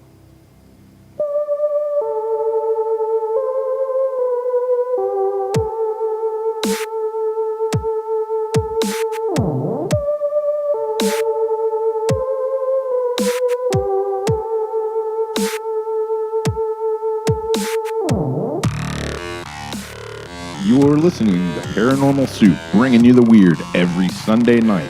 Call into the show and join the discussion. The call-in lines are 219-230-4444 or 260-225-9419 or by Skype caller ID OOJBland00 or JBland Paranormal Soup. And now to your host, Jason Bland. Tonight, our guest is Dr. Kimberly McGeorge. She's a naturopathic doctor, energy healer, remote viewer, paranormal expert, and consciousness teacher. We're talking about all things paranormal here. Even if we don't like the term, it is the best way we can describe it, but all the aspects we're getting into, energy, vibration. I want to get into her pictures tonight. It seems we got some cryptid stuff to talk about. That's going to be interesting. I want her to do her reading thing on me, too, with the picture. And then we got the phone lines. So we got a lot to get to, and time's running out. The show goes by so fast, especially with great guests like Kimberly. But the phone lines are open. Actually, hold on. I'll make sure they are open. I always say that, because then they're not open. They are open now. You can call into the show, join the discussion, ask your questions. Kimberly says she will try to do a little bit of a reading for you, but we got to keep it short because of the other people calling. We got a lot to get to, so let's go ahead and get rolling right back into it.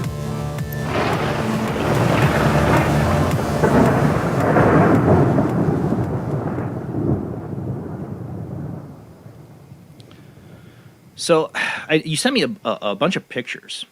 I don't know if we want to get into that yet. There's a lot of stuff I have that, it seems very interesting in there. I was looking, I'm like, ooh, what is this?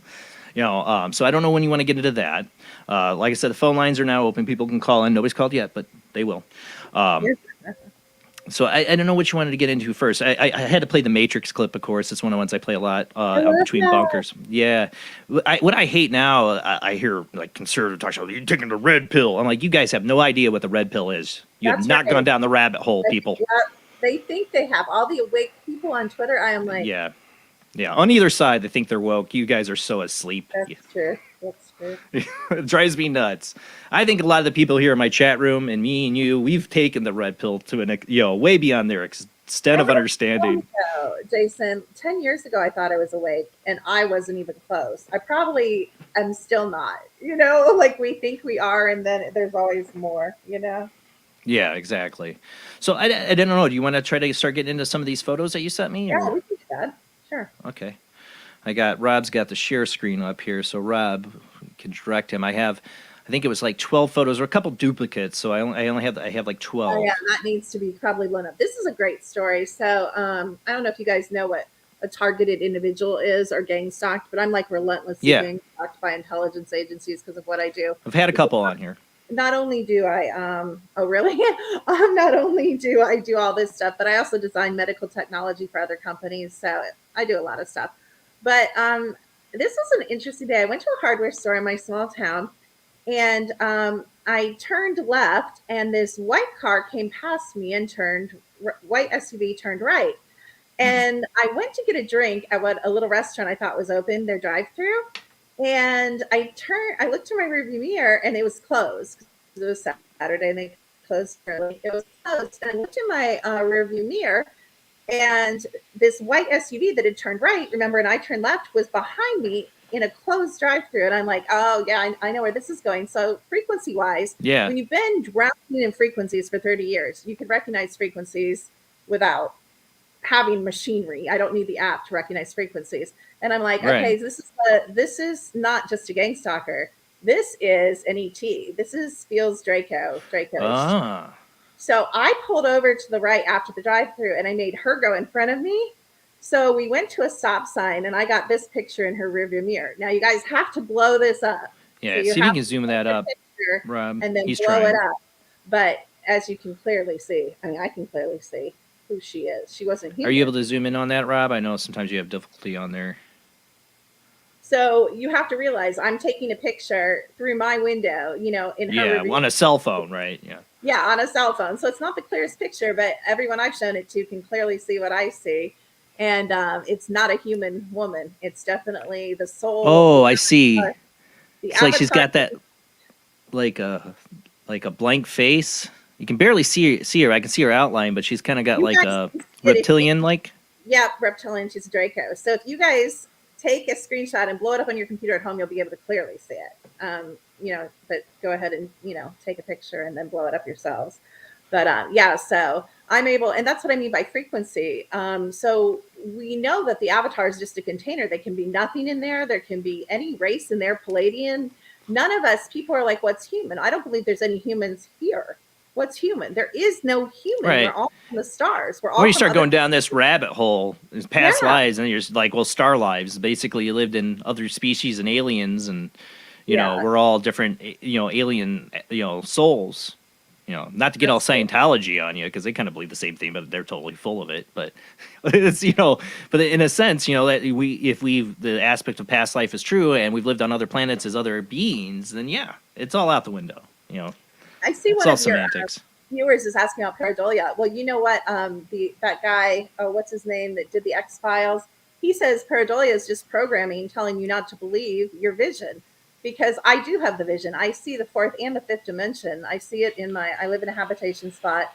I see ghosts. I talk to spirits. I sometimes. But this was really a reflection of the person in the window. There was a person there. Yeah, she's right? driving. This is her mirror. She's driving. It's just a crappy photo. It's because it's on a cell phone. Right. But I mean, I don't think there's much pareidolia there. If you guys actually do what I said. It does seem odd.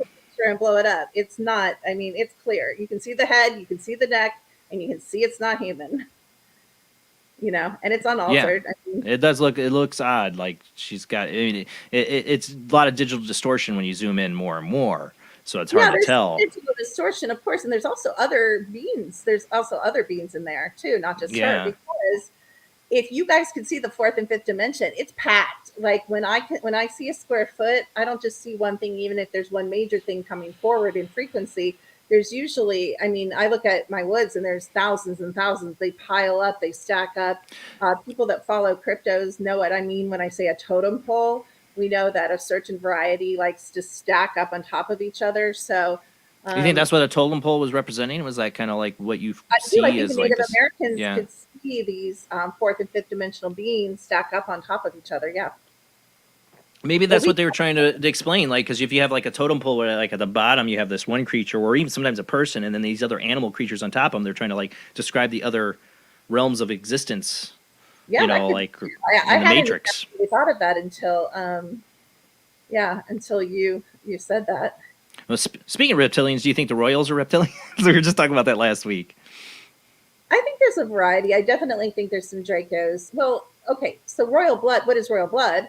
I mean, from my understanding of the, the people that I've talked to, royal blood is blue blood is a reptilian blood. It's a cold-hearted person. Reptilians, not the reptiles necessarily here, but, reptilians are thought of as, I mean, if you've ever met a Draco, they don't exactly have a lot of emotions. And a lot of you guys do have reptilian blood in you. And another thing, the blood, oh my gosh, this drives me nuts. The blood thing where everybody's, I'm type O, I'm Rh negative. That's all BS. There's hundreds of blood types. They lie to you about your blood types. They know what your blood type is, but they lie. So Rh negative does not mean what you think it means. It's not A equals B. There's no A equals B here. You are getting no truth here from any of the programs. What do I mean programs? The food program, the law program, the education program, the medical program. Everything here is a program. It's part of the game. It's programmed. Program you. You do not The program you. Yeah, exactly. Well, you don't get the truth. So then why do you guys think the government, the military, the medical system is going to tell you the truth about anything? They're not. We have plenty of history to back us up on this, people. Do your research. That's why I say just open your mind to the idea that they might not have your best interest at heart. They might not be telling you the truth. You just open yourself up to that. Just little speculative. Maybe they aren't being totally honest. Just open yourself up to that just a little bit and start looking. Start just asking the questions. That's all I beg people to do. I'm not trying to tell people I know what's going on. I don't. But I just beg them to ask the questions. Start looking. Just open your minds to the idea that maybe they're not so trustworthy. But it's hard. It's hard to get that through to people, especially today. Especially in the day we live in. Programming is very thick here by design because I believe the whole matrix is run by fire creation spirits. So everybody else who's not a fire creation spirit is running off us. So if we remember who we are, not just past lives. So what does it really matter if you were a stagecoach driver? That's not life altering. What is life altering? You were Zeus. Yeah. You were Hades. You were Poseidon. That's life altering. Well, yeah. Not you were a little black girl, no offense, but that's not life altering. Life altering is you are the gods. Only the gods are here. All fire creation. You are the creatures of lore. You have more abilities than you could ever imagine. You're older than you could ever even dream of. You're not millions of years old. You're quadrillions of years. You're some of the original break-offs of consciousness, in my belief, and that's what's fueling this reality. So they are invested in you not waking up. They are invested in you not changing your perception. And so a lot of people say, well, how can I develop my psychic abilities? And I say, consider the fact that you can change your perception. Right. For the fact that there's multiple dimensions, not just the fourth, not just the fifth, but multiple creatures, not just Bigfoot, not just Dogmen, not just UFOs, not just the Palladians, but I mean, the Vedas, the Indians from India wrote a book series called the Vedas, and they talk about there being thousands of cryptids, not 3. Oh, you look through. I mean, you look through history. I mean, all cultures have half hybrid beast and different kinds of creatures. There's something people were seeing or experiencing, you know, to record this. I mean, look at the Egyptians with, you know, with oh God, now my brain went blank. Guards the gates. Darn it, I totally lost my brain on. Well, you But can't East Coast. It's 12:43 here. Don't ask me for things. I'm old and tired. But like, you know, dogmen. I feel like there's a lot of evidence through history of other species describing a half man, half dog like creature, or half Anubis. Thank you. My brain just hit it. Anubis. That's right. Yeah. My brain just sounded like, bloop, hey, here I am. Anubis. Yeah, you know, like there's these scenes that have been described by other cultures that I think people are experiencing now. Every day. I was plugged for Josh Turner's Paranormal Roundtable. I talked to him. He's a host that has a really big show, and he's got dogman experiences that are incredible. And I've never had a cryptid experience. I never have. But I believe people. I've had my weird experiences to believe anything's possible. I mean, when I was 4 or 5 years old, me and my cousin saw a green floating head come through a room, and I could hear it screaming at us. I believe it was a banshee. Honestly, because I have Irish heritage, but that's a whole other story. But it left me open the idea anything's possible, including Bigfoot, Dogman, Jersey Devil. So what's this next picture we got here? Is this a cryptid in nature? This is not my the window I'm looking at right now. I live in a habitation spot, and there's a tree that's right outside my deck. And I was out on the deck, and again, it's frequency, no sound, nothing. I can feel when these creatures materialize more what we call in the fur or in the flesh. And I just feel it. They get my attention. And so I went and got my camera and I snapped this. And there's actual close-up of this, which if you're going to call this pareidolia, there's no hope for you. But I don't know where. So I have a close-up, and I'm not even going to say what it is because it's so precise. Could be the second picture, Rob. I have this is picture number 2. Could be number 3. Might be the close-up. Yeah. See if you can zoom in on that. You don't know what that is, and you're going to tell me whatever. And I'm telling you, I do not have any monkeys sitting in my tree. But I mean, that is clear as I don't think you could get much clearer. It looks more. God, it almost looks like you have like a little lizard person. Actually, the face. Well, they're not pure. Like they're not. Often they're meld creatures, like you said. But a lot of people call that like almost looks like a monkey type creature. It may be a meld creature. It's got the robe though, and you see it. It's like a robe, and they're an alien abductee experiences. They talk about creatures like this, like with a robe on, and they have kind of like a bluish skin, which that looks like bluish. Humanish. Yeah. Humanish, animalish, monkeyish, meldish. Yeah, that's what I mean by there's many creatures that you can't say that's Bigfoot. You can't say that's Dogman. You can't say that's. There was a Ghost Hunters episode once where they were in a jail and they got on camera this little robed figure like that, like that was walking along this balcony, and I maybe back to like Whitley Strieber's experiences with these little robed like bluish like aliens and stuff like that. And other abductees, I'm like, what are they? There's so many things unknown to us in our spectrum, and to think so like the alien experience in itself. People think, are the aliens from another planet? I honestly think we live in a multiverse where we're experiencing not just other aliens from planets, but from other possible Earth planets and universes. Other realms, other timelines. Yeah, absolutely. I agree. The possibilities are endless. Yes, they are. Enough for another 10 seasons of Doctor Who. Yeah, if you guys really want to take that screenshot, there's plenty of other creatures in there you can find too. Yeah, keep going. Let's go on to the next photo. Yeah. Just that one was pretty interesting, actually. That's why we're kind of stuck on it, because I can see the face. I can see the like the eyes and the face in there. Yeah. I mean, pareidolia. Yes, I am an It does. investigator. I know it's an aspect, but it is interesting. All right, so what's this one we're looking at?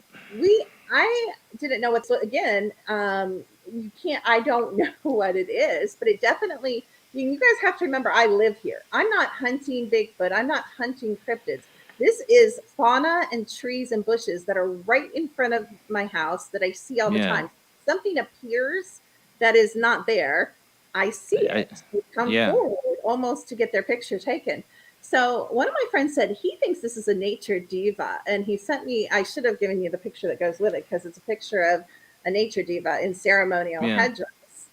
So he thought it was a nature diva coming forward, but I don't know. I don't have all the answers. I just know I get plenty of crazy pictures of weird beings, you know? Like I see the eyes, a nose, and like a beard kind of deal, but it doesn't look human. But Right. you know, I mean, as an investigator, I understand the idea of pareidolia, and it's possible we're just making images out of pixelation or whatever. But it is weird that you get that. I can see the leaves, and I can see Well, what you that's took what this I at think night. Yeah, Kind of this looks like is, Yoda. this is an area where and sometimes I do take comparison pictures where Yeah. this is the area without nothing there, and this is the area with something there. So, and here's the thing I always say, I don't care whether you guys believe me or not, because I live here, like I Yeah. know it's here, and I have a good time with them. So that's all that matters. It's a universe. It's my world, you know? Yeah, it could be a Brenna leopard. she looks like a leprechaun. Next week we're gonna have Morgan Daimler, if I'm saying it right. And Oh, she's gonna get into yeah. all. Yeah, we're gonna get into all the Irish. I'm Irish. My great grandfather was a Kelly that moved here and married a full blooded Cherokee woman. Okay. Oh, yeah, And like she's got good stories. You'll like her. She's yeah, so I can't wait to talk to her, especially like the green floating head experience I had as a kid. Because I've always wondered if that was like a banshee, you know, related to my Irish heritage. Yeah, is that, like I said, it convinced me at an early age these things can exist, that there's other dimensions we can't see. All right, let's move on to the next great photo. For your audience, if you don't Yeah. believe that like season fairies exist, you know, go in your bedroom and shut your door when you're going to bed at night, and lay on your bed and kind of relax, you know, get comfy, leave your hall light on, or leave your bathroom light on if you have like an ensuite bathroom. Yeah. And look under the door, or even get your video camera out and just film under the door. You will see beings moving under your door. So this is kind of like the tree in the It's forest kind of thing. Like you 100% can't be there. You can't be there, or they won't come out, kind of a deal. Or No, if you get up and you go out, you probably Yeah. won't see them. Sometimes they'll show themselves. I just had to show themselves. I was actually doing a live interview, and they Right. walked across my counter, and I'm like, oh my gosh! Like I think they did it because they thought I was distracted. But everybody has pixies and fairies, and Morgan will get into that with you guys. But yeah, everybody has those in their home. Everybody, 100%. you're Montgomery, you got to be like what, Scottish heritage? That's my Or Montgomery, ex-husband. not Montgomery. Actually, Sorry, Montgomery. Why did I say No. Montgomery? Like Montgomery Scott, McGeorge. Husband, I'm my ancestors signed the Declaration of Independence. I'm half Really? German, Nazi German, Oh. and half English. I have a double royal bloodline. Yeah, we won't Ah. get into. I'm- I'm very. we're all mutts, anyways. I'm German, Irish, and Cherokee. We are all mutts. So this is just another creature that wasn't there and then came out and appeared. Back up on this And one these first. are really Ron. common. People call these squatch, but they're really little and they're all over. They're what you can most easily see in any woods are these more little furry creatures. But you can see the contrast. And again, I know there's nothing there. I know there's not a stump there. I know there's not a flower there. I know, like, when that thing's gone, there's nothing there, just branches. So definitely you can see the texture. I believe you can see the texture of the fur. We call this appearing in the fur. When they let you see the texture. It's hard for me to see this one. It's so much going on in this photo. Michelle always says I should outline it because when you I have see the it. I site- see it. Now I see it. I see it. I'm seeing it. I see it. Okay. But again, as an investigator, I will say it could be pareidolia, but it is. I do see the face. I do see it. Yes. So See, when I was always fascinated. You remember the movie Troll?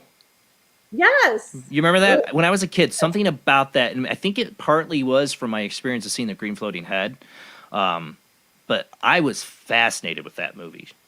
For some reason, I always have. It's as cheesy as it can be and stupid 80s horror. What's you that know, but movie, The Goonies? What's that movie with those little creatures with the ears, like Gizmo? Do you know what I'm talking about? what, Like, Gremlins? Well, I love yes, that too. Gremlins. Yes, Yeah, that's the yeah, yeah. I love Gremlins. It's like, see, all my Christmas movies are not Christmas movies, and Gremlins is one of my Christmas movies because it takes place oh, during that's, Christmas. You know, like that's Shining funny. and yeah, Lethal Weapon. Don't beat Yeah, 'em but up or anything. Gremlins. Yeah, I love but troll, Gremlins. Yeah. but troll was like this creature, interdimensional creature that enters into these people's lives, like possesses the little girl in it, and then like goes on to like like turn people's apartments into like its own dimension and stuff. Wow. But Oh, wow. but I swear there's an inner part of me that's always accepted the idea that there's this a lot of the Irish mythology I didn't know back then. Okay. Is based on experiences the Irish just understood and see that people don't, that are happening here, are happening to everybody. We just don't understand it, don't see it like the Irish back in ancient days did. All right, what's this one we're looking at? No, I was just, I went and took the dogs out, and all of a sudden this huge black thing was in my tree. So I took a picture of it because it wasn't there when I took the dogs out Right. years ago, you know? So I'm like, what the heck is that? Where do you live? Was it North Carolina? Yeah, I live in North Carolina. I live Love North Carolina. close to Hanging Rock State Park. So I live Okay. on 4 acres. I live on a quartz bed near Quartz Mountain. Oh wow, yeah. So you probably have there's a some lot- weird activity. I have some bizarre, really bizarre activity. I just have a lot of things like this that constantly appear and disappear all day long. So there was nothing there later because it looks like it could be, a skeptic would say, "Oh, that's some kind of bird's nest up there or something," but it wasn't there later. It wasn't there later. The advantage of living in a habitation spot where you have Yeah, all this is you go out and you're like, okay, it's not there. There's not, and I Right. do take often. I should probably start doing that, showing you guys the comparison picture. Yeah. that, from later. I can take your word for it. I No, get I know, you. but you it know. would be useful to do like a side by Yeah. side. This is what it normally looks like, and then what is this? And I'm not saying I know what it is, but it's something. It's something black in my tree. Yeah.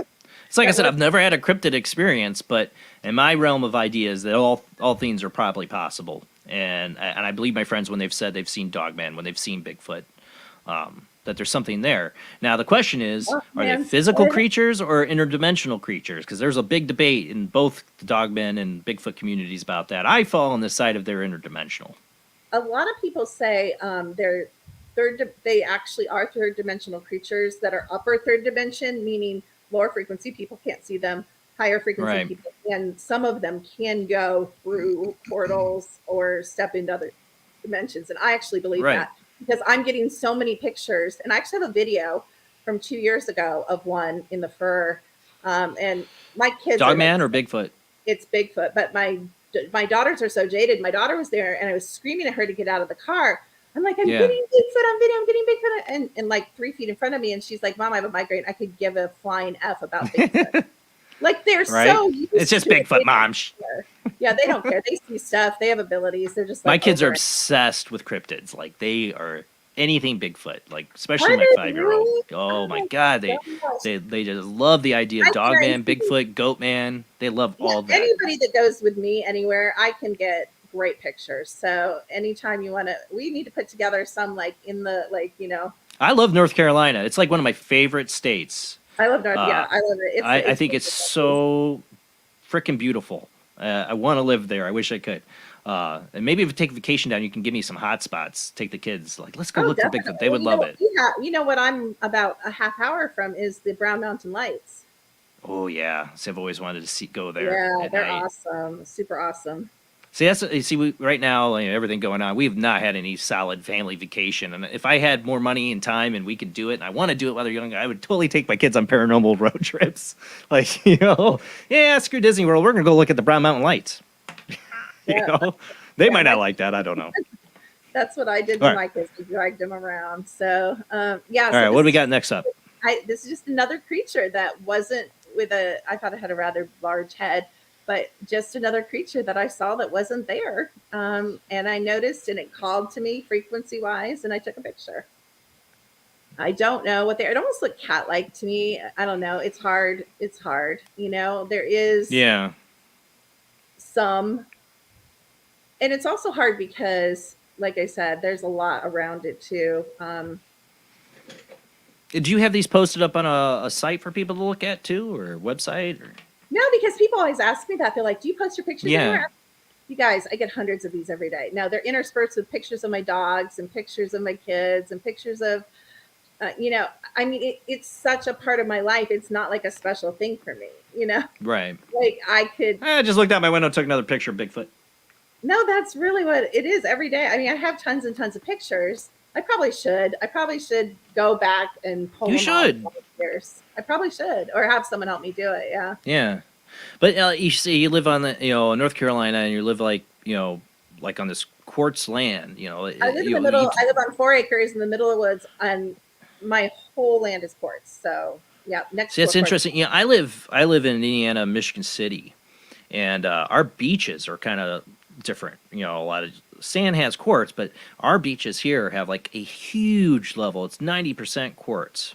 And there's even an image that NASA once got of a flash of light right here from like Michigan City area that they couldn't understand, like a flashlight. It's right at the tip of Lake Michigan. I'm like, well, what's there is all this quartz in the sand. Oh, that's cool. Yeah. And it's all under us too. It's in the soil here. Yeah, go up. Go up. Go up. Yeah, so I don't know what this is, but again, and I got one of these the other way. Actually, a really big. Yeah, this little thing. So this was a green and black and brown tree, and it looks like this little bean, this little fuzzy furry bean, is clinging to the tree. And again, it wasn't there. So when you see a white, brown, fuzzy thing that wasn't I can there, see something. I take a picture of it. I'm not saying I know what it is. I'm not saying it's Bigfoot or I'm not saying anything. I just take. Sometimes I show these pictures to my friends, and they're like, "Oh, it's a bear." I'm like. It does look like a kind of koala-like thing, but that's not going to be North Carolina. Right. And a lot of times I get a lot of these. I just had one of these today. I sent and he's like, "Oh, that's good. That's a good one." But I mean, I definitely see something's there. But that's what I mean. And I am going to start doing it. I appreciate your viewers, because I think I am going to start doing side-by-sides. I'm going to try to go out and get another picture close to the time, so that you guys can see what I mean by why I took a picture, because there wasn't anything there. I'm seeing all kinds of stuff in this picture. I think you have the site, actually. It looks like something right here. Yeah, there's other stuff. There is stuff up there, but that's like more something. subtle, so I wouldn't point that out because people would say it's pareidolia. But there's like a, I don't know what that is. I don't know. This looks like a person up here. Yeah, it does kind of. It almost looks like sometimes they appear shimmery, like silvery shimmery, like predator kind of. Some of these beans. Yeah. Oh, so the predator experience, I've heard of people saying they've seen that. It's like an invisible person. Everybody always describes it as a predator. Yeah. But I don't think sometimes I think it's just the portal opening, and there whatever walks through and has some of that shimmer. Well, well, that's a long story. I don't know if I want to get. No, it's all right. Well, you know how they say mirrors are portals? Yeah. Well, did you know that the chemical they put to make the mirror surface isn't available on Earth? No. It's available off planet, and it's what they used to wait, like Stargate, when they came through the portals, they came through the Stargate onto Earth. There used to be predators, not these kind, but human or whatever, other races. And they would kill the people as they came through, and they would gather the stardust, because they use that to go back through the portals, because it's what the portals are made of. That shimmery stuff that's on our mirrors is the same as that silver shimmer like people see. All right, what do we got in this picture? That way, another. Where should we be looking on this picture? I don't know. Sometimes I don't know. That might not be the if best. you're taking a ton. I'm like looking. I see something kind of bottom, lower, like there. Well, there's up right here, and there's, I don't know where that one is. You can go on. That's gonna be more. Let's go to the next one. Go to the next one. We're gonna run out of time. Sorry. People, the phone lines are open. I know you're all mesmerized here, but call in. Join the discussion. Fairies. I wondered if that's what this picture was. Yeah. So my camera alerted me and said human detected or whatever, and I caught this on one of my security cameras. And people are like, it's a bug. And I'm like, yes, bugs do hold hands. Yes, they do. Not. Yeah, it does kind of look like two fairies holding hands, dancing, flying around dancing. I mean, you got to get it where a skeptic's gonna be like, oh yeah, that's a bug in a camera. I mean, I've said it before, but it is interesting. Yeah, I've seen and other people's pictures of fairies, and they look a lot like this. Right. So I'm not saying what it is. I'm guessing Yeah. it could be. I'm not definitive. I'm open to debunking. That's what people don't understand about me. I'm not dogmatic. I mean, I haven't Right. even been dogmatic about. I'm open to, you know what? I've taken pictures of stuff that I've debunked. However, I also know sometimes these creatures do hide behind stumps. So you can walk up to a stump and be like, that's not just a stump, and you can still have a creature. So it gets complicated because of the dimensions of how they stack on each other. You really do see in this picture, it looks like little fairies. I will admit that they look like little fairies. That's what I'm saying. Looks like, I don't know, maybe it's bugs. I'm open to debunking, but it's fun to think it could be fairies. I believe in the possibility, that the thing is, I mean, we talk about Irish mythology, but if you look at all the other ancient cultures and stuff, they all had creatures like this. I'm telling you, you guys have got to do that door experience. It's creepy. I don't even look at my door in the middle of the night when I'm kind of heebie. It's kind of a creepy way. People should try this. I'm interested to hear. Email me at paranormalsoupjbland@gmail.com if you try this experiment. Yeah, please video it. I would definitely want to show that. I definitely want to show that. If you get something under your door, that's creepy. Just the idea, like you close your door and then something's going to be out there under it. Creepy. Even if they're friendly and they're helping you, It's creepy. It's still creepy. It'd be creepy. Anything in your home, it's not what you expect to be there. I got these little things that run in and out of my closet. See? Yeah. Oh yeah. I absolutely buy it. Yeah. One of the things my 9-year-old said, I wondered if he'd seen the green floating head once. He said he saw like this witch lady's head go through the wall when he was really young. And I got me chills down my spine because I'm like, was it green? No. I'm like, okay. But still, it made me kind of scared because what I described the green floating head as is looked like the Wicked Witch of the West, the face. But maybe it was just because of the green. But it was, yeah. Oh, we got somebody on the phone line I want to get to. We got Zach on the line. How you doing tonight, Zach? I'm doing pretty good, brother. How are you doing? Doing great. Having fun. As always, man. All right. I just have 2 questions tonight. I'll keep them as short as possible. Hey, Kimberly. It's very nice to meet you, ma'am. How are you doing? I'm good. Thank you. Nice to meet you. My first question goes back to something that you said earlier in the show. You did say that there was good and there was bad in everybody. When you are dealing with a client, depending on the situation, do you try to focus first on the good aspects of that individual or the negative aspects of that individual? Why or why not? I think that's a really good question. Sometimes people get really offended by my scans or my readings because I say people don't come to me generally to hear what's right about them. Why would you? Why would you waste your time? Right. You generally know what's right about you or what you have together. But people come to me because they want to do the work. They want to know what physically, mentally, emotionally programming. They want to know if they're in my labs. They want to know the answers. Is their house my labs? clear?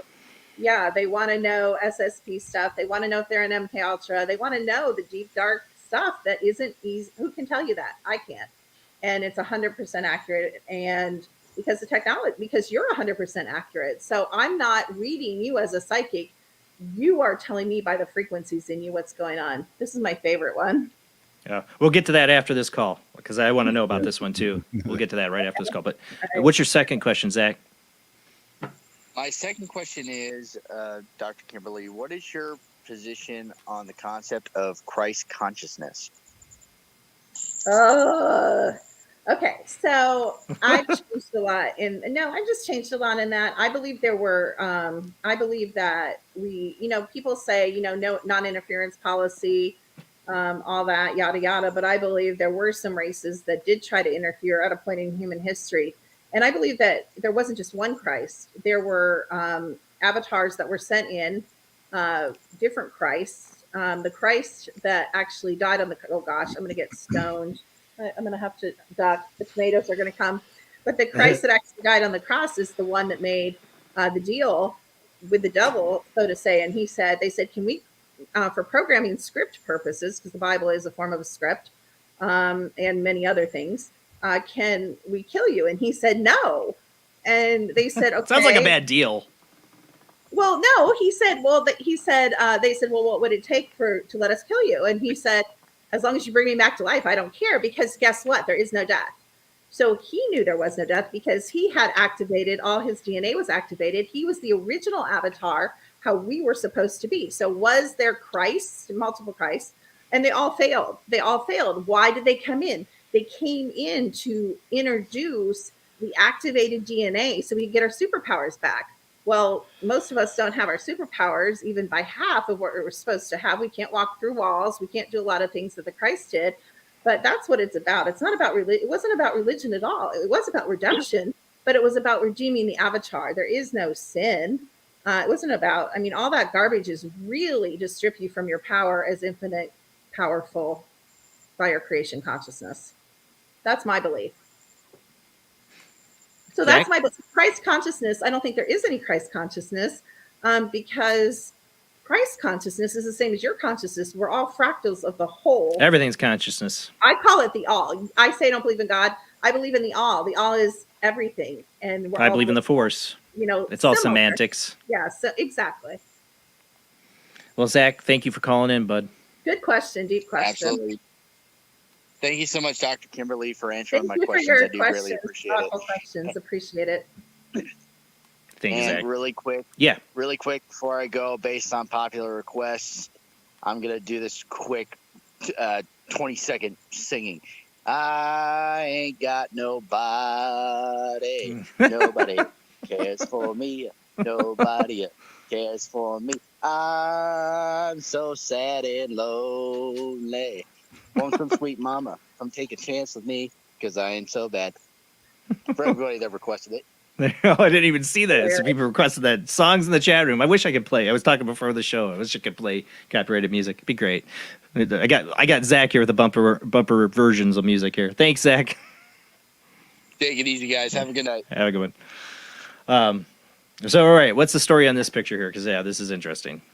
So, and again, you might need to blow it up. But I was laying in bed and getting ready to go to sleep. And I have the habit of watching Netflix. I know it's bad, but it's like my timeout and it puts me to sleep. And I almost dropped the phone in my face. So I'm about to go to bed. And again, it comes across person lingering in your yard. So I'm like scrambling to look at the cameras. Yeah, that's what you should do. I looked at this, and this is an actual, screenshot of it. And there's this little guy that looks like, to me, when you blow it up, like he's the little people are an actual thing in North Carolina. So they're fairies. They're little people. Yeah, I've heard. It looks like he's dressed in like soldier garb with a cape, and it was raining.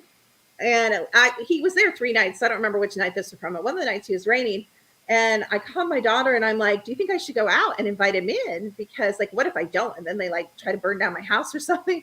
And I just moved into this house. So I went out and I thought I'd be able to see him with my eyes.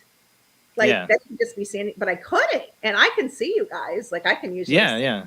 And so I went back in thinking he left, but no, he was still on the camera. So he was definitely cloaking and only the infrared of the camera was picking him up. But he stood there for 3 nights in different positions. I have a ton of pictures of him. And the camera kept saying, intruder alert, intruder alert. And I called the company and they said they don't say person unless the dimensions, torso, head, right. leg. They see a person. Yeah. So they said, if they said person, it's a person. I'm like, okay, thank you. They're like, why? Do you want to send us the picture? I'm like, no. No, that's okay. But so I think this was the little people kind of the leader or introducing himself or kind of saying he was going to like protect, protect us or I don't know what. But I definitely didn't get a creepy feeling. I thought it was the most awesome thing I've ever seen in my entire life. I've never seen a little person that clear before with eyes or without, I've never seen a picture that clear. Yeah. And like I said, there's all these different frequencies. There could be things existing that we are just not seeing that are around us at all times, like in a symbiotic relationship. Look at the Irish mythologies, and they would give them offerings, and they would. I mean, I've had people tell me, I had somebody say he had a spirit that cleaned his house, and that goes, Irish traditions. Could I order some of those? Thank you. Right? I mean, like they're like household spirits. People just accepted them. No, I mean, I have spirits. They tilt my pictures every single night and every single really. morning. too. Yep, every single night. I'm sure it's the crawly ones or the, those The crawly pixies, ones. the crawly pixies, those because they're more prankster energy.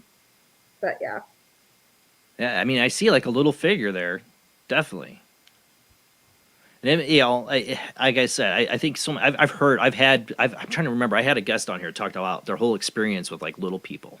Oh, really? I would like to. Yeah, know I've that. had several bring it up, So, but I had one I had a particular. I'll I'm trying to have to remember look. what it was. I'll have to 6 years look. of doing this, I lose track of who said what sometimes. But You talk to a lot but of I know people. somebody are trying to think. Yeah, I mean, somebody grew up with like seeing them like all the time. Oh, So that would be interesting. I'd like to talk to them.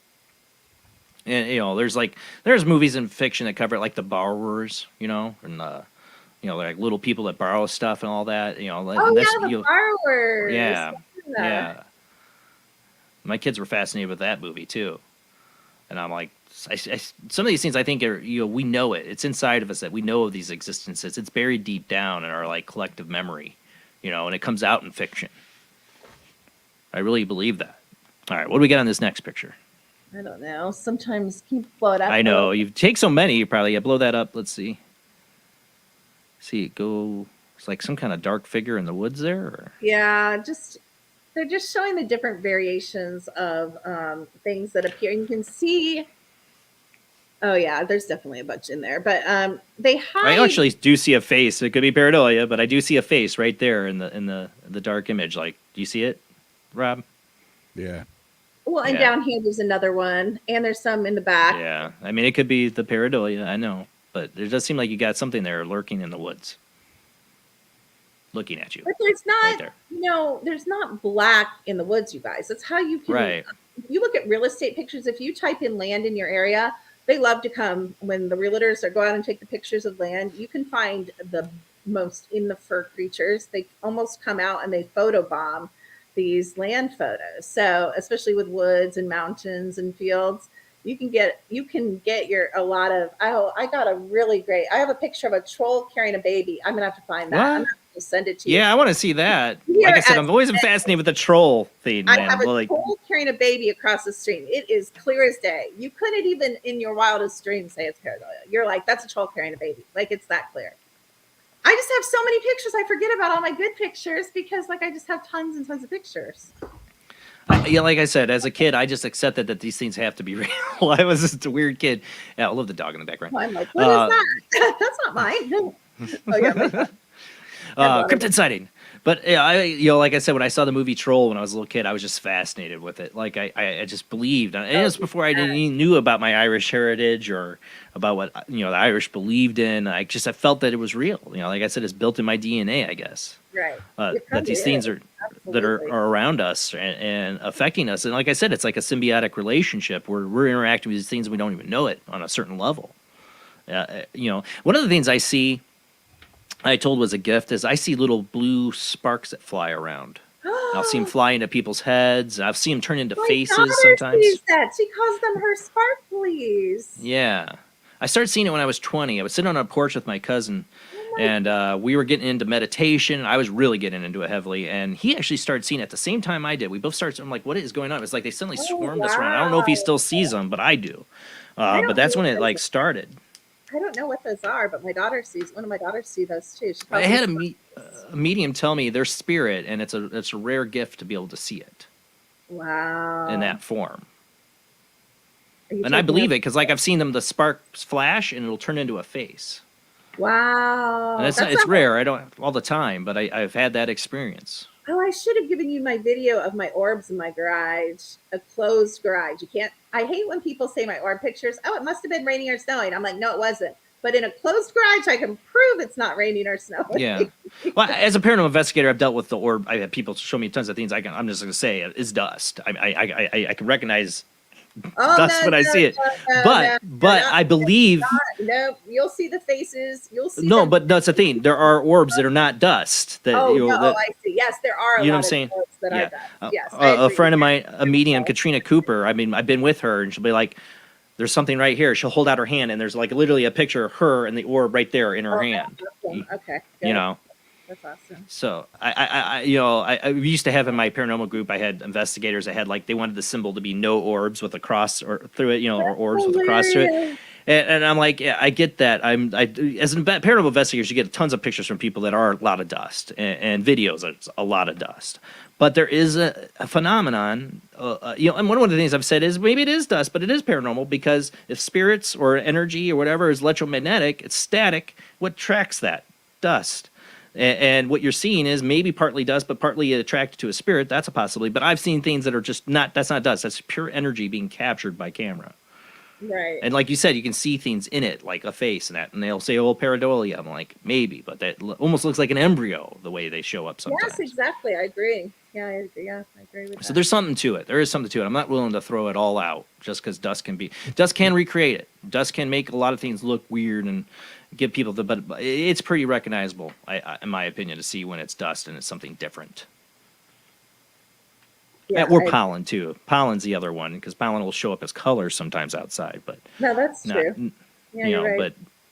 But there is a phenomenon to it that I think is real.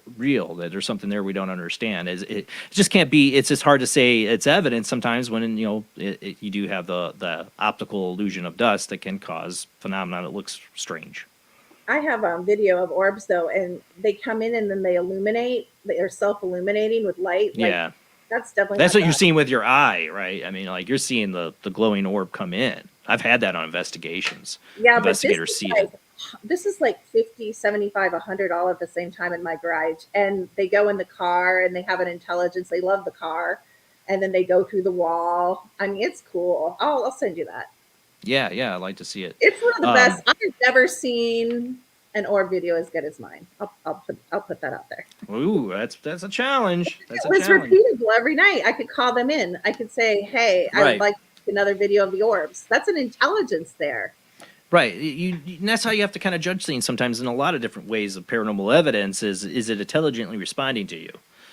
Is this something we're dealing with that it's, we do that in the spirit box, like when you use spirit apps and stuff like that, it's full of audio. It's randomized audio, and you're going to get audio. I want to ask you about the spirit box. Yeah.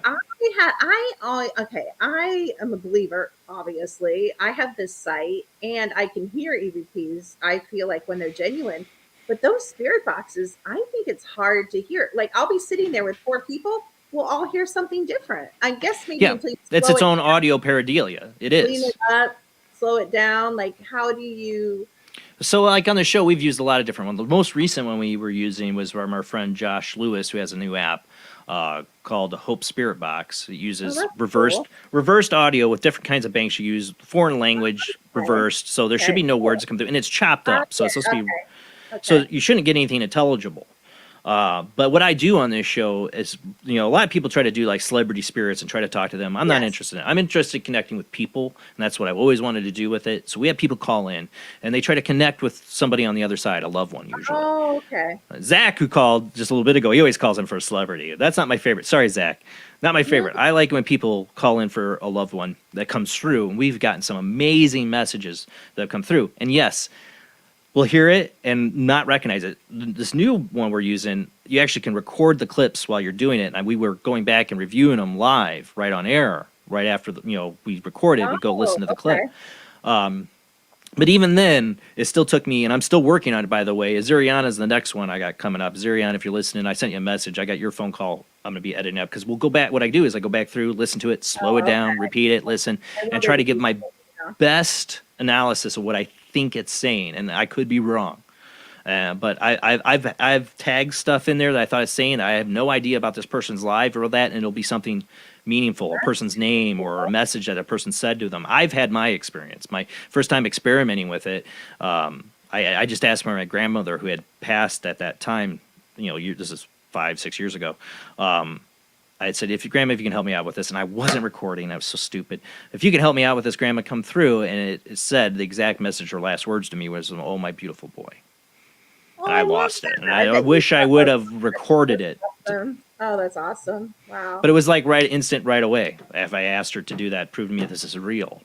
and I got that message. That's awesome. And we've had early on years ago. I mean, I had my friend, like I believe mediums really pump the action on these things. Like if the more we are, it's not just the device, it's the person and the device and the connection. And you've got a medium and they're like a big battery. And we've had Katrina Cooper on, who's a medium and a friend of mine.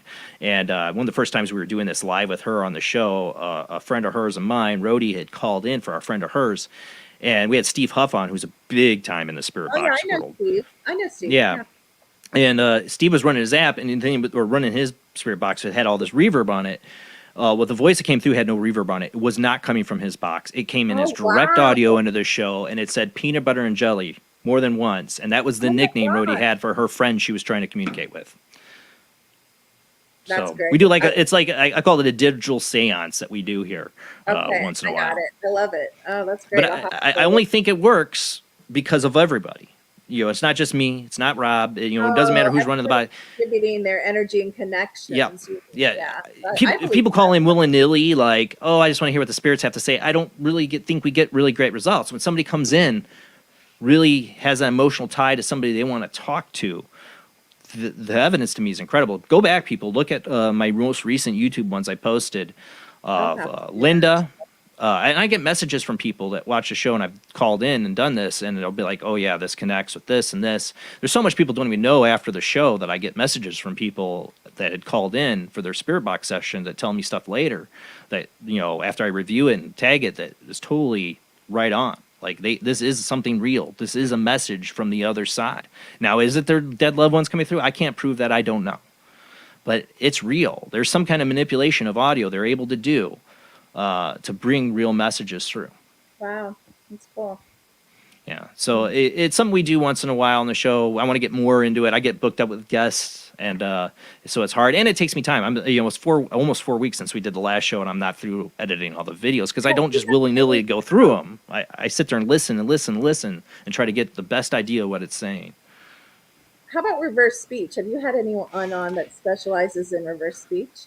Well, there was David Oates that really specialized in that back in the day in reverse speech, and I found that fascinating. That's like the reverse speech, and your subconscious comes through the reverse speech. We were talking about this with Josh because we do use a lot of reverse speech in our stuff. Then that's possible. You could get reverse speech through. That's just really that pre-recorded audio of somebody's subconscious come through. Way down the rabbit hole for people on that one, but. I've always been interested in the whole reverse speech. After I captured an EVP early on in my investigation days on a residential investigation, I captured this EVP of a little girl's voice that came through, and it was loud. And this is not spirit box. This is recorder. My favorite kind of evidence, just plain out of thin air EVP. Came on my recorder while two investigators were talking. I was sitting in the room being quiet while two investigators were talking. It was in between them talking, and you hear this little girl's voice say something. But it was really loud. But I was in that room. I knew it wasn't those two investigators when I was reviewing. I'm like, that's really loud. And it's not them. And it sounds like a little girl's voice, but I have no idea what it's saying. And my teacher at the time was Mike McDowell, who headed the organization. We got to go to commercial break here in a second. He had told me once, he's like, you might get EVPs in reverse. So if you don't understand it, it's loud and clear. Try playing it in reverse and see. So I did that, and the message came through, and it goes, can you hear me now, mommy? Can you hear me now, mommy? It was clear as day. And the woman's client for that investigation had believed there was a little girl that related to her as a mommy because she took care of dying kids. So we got to go to our last commercial break. When we come back, you want to take a snapshot of me and try to do the reading? I know we got like a half an hour left. Been waiting. I already have you. Oh, you got me? Okay, awesome. All right, I didn't get to do my pose. Okay. All right. We're going to go to commercial break. I'm going to the little girl's room, too, so I'm going to go off camera. All right. That's what the commercial breaks are for me, too, for the little boys' room. All right, guys. We'll be right back after this short commercial break. I know people are sick of the commercials. I do need to update them. I saw somebody comment that. I got to find some new commercials and update it. I will. It's a lot been going on. But, yeah, I will update the commercial break. Sorry for the repetitiveness, but we do the breaks for the bathroom, really. We'll be right back.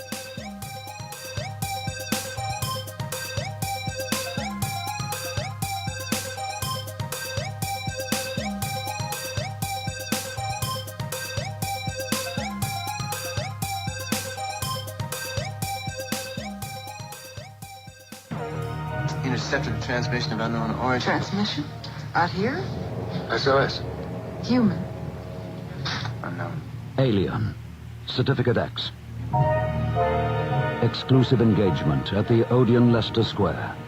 Now. Any systematized transmission indicating a possible intelligent origin must be investigated.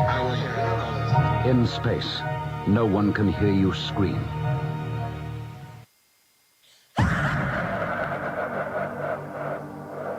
If you are interested in discovering the truth about the paranormal and want to hear from leading researchers in the field, join Justin Brown on his 3 weekly shows named My Paranormal Soapbox, Necromancer Live Show, and the Supernatural Symposium, live on Facebook, YouTube, and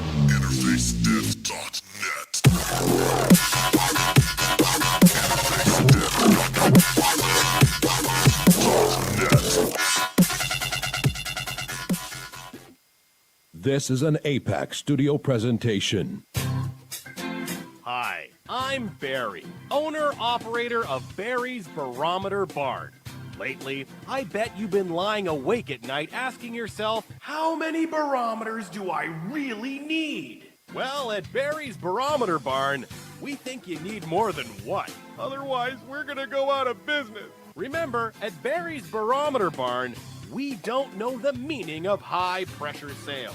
Come on, folks, buy another barometer. I'm trying to put my kids through college, I've got a family to support, and a secret mistress who isn't cheap. Visit Barry's Barometer Barn, 000 Storm Drive. Come on, folks, buy a barometer. I'm Barry's older brother, Larry, and every time one of you people walk past the store without coming in, Barry beats me.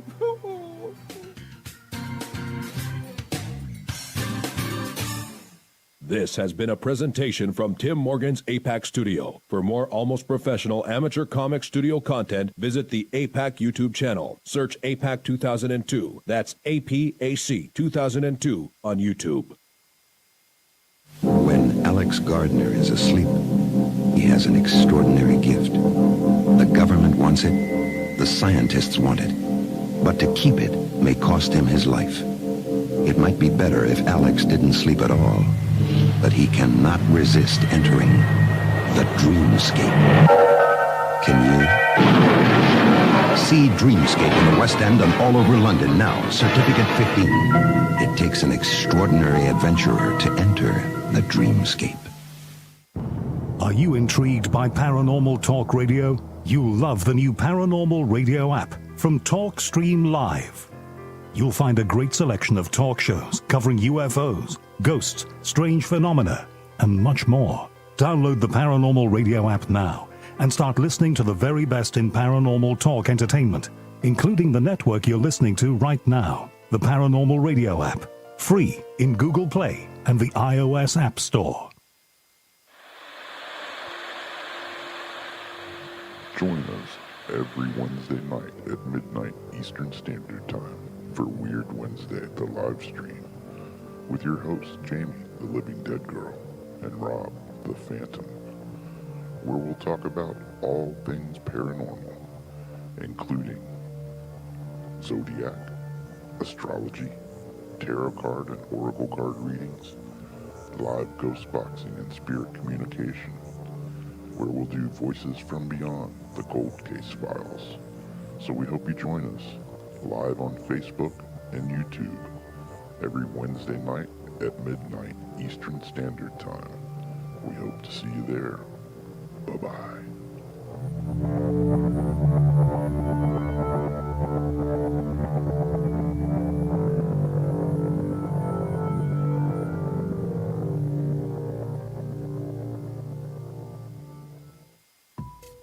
Since 1948, Fate magazine has brought you reports of the strange and unknown, all of them true. Fate Radio is carrying on that tradition, bringing you the unusual, macabre, strange, and bizarre. Join host Kat Hobson Sunday nights from 8 to 10 p.m. Eastern on WBHM Digital Broadcasting.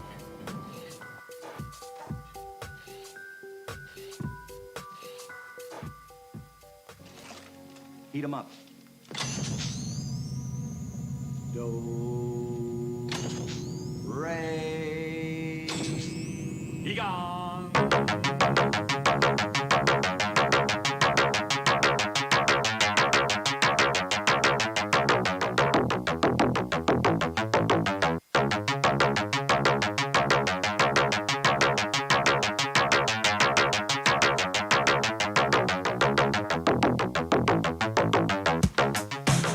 You're listening to Paranormal Soup, bringing you the weird every Sunday night. Call into the show and join the discussion.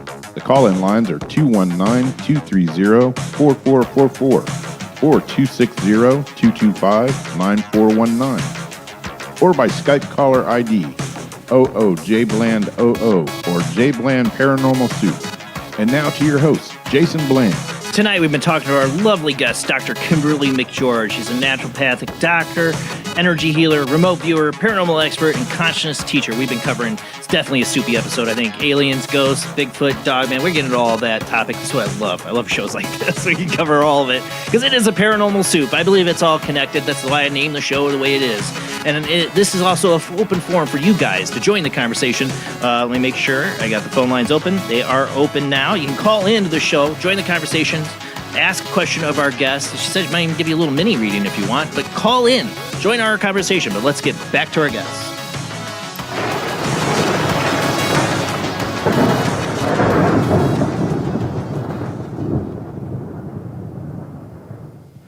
All right, now speaking of readings, you said you were able to give me kind of a little bit of a reading from my photograph, right? Oh yeah, I was just going to tell you what came up, what your spirit or your energy wants to talk to you about tonight. It's interesting because it's not what I thought. So it wants to talk about portals in your land and your house. Oh boy, don't tell. Oh, wife's asleep, thank God. She has to word out the house and she blames me, so. Oh, no. Actually, you have a neutral portal in your home, which a neutral portal is like positive or negative beings can come through. You also have you have both. You have a neutral portal in your home, so that's okay. And then you have both a light and dark portal on your land. And you can also be a portal. So you need to watch that, especially when you investigate. Also, you need to go to the dentist. Your mouth is talking to me. And yeah, I have a problem with the dentist, but yes. Yeah, but there's some stuff going on that you should really get taken care of. Also, have you ever been genetically tested? Because we do genetic testing. But have you ever been genetically tested? No. Well, I think you struggle with a little bit of anxiety and or light depression would be my guess. Yes. And have on and off through your whole life. And I'm going to tell you why. I know why. Because you have a genetic disorder called MTHFR. You really need to research that. It's absolutely treatable. If you ever thought you felt good, I guarantee you haven't until you take care of that. What's it again? What's it called? It's called It's a genetic switch that's on in you. Yeah. It's called MTHFR or MTRR. It's an ND. They're asking about my doctorate. It's a ND, not an MD, but it's an ND, naturopathic doctorate. So they just keep asking, so I'm not an answer really quick. Also, you need to watch it because your adrenal glands are super, super stressed. You also have a thyroid issue. So if you had your thyroid tested, you would know that. Maybe I had a part of my thyroid removed. Oh, there you go. You have a thyroid issue. Also, you're deficient in vitamin D. Most people are because of all the radiation. Highly recommend you start taking D3. I take every day. I'm religious about it. Taking vitamin D, magnesium, zinc. No. Did you hear what I said? D3K2. You have to have K2 to process the D3. So I would recommend Patch MD has a patch. You can just slap on your patch. You have D3K2. Forget about it. Take it off after 8 hours. You also have a blood sugar issue. So you probably should pay attention to that because down the road that can turn into something more serious. Super toxic with heavy metals that you have obviously not dealt with or not dealt with recently. So we like the negative ion foot bath for that.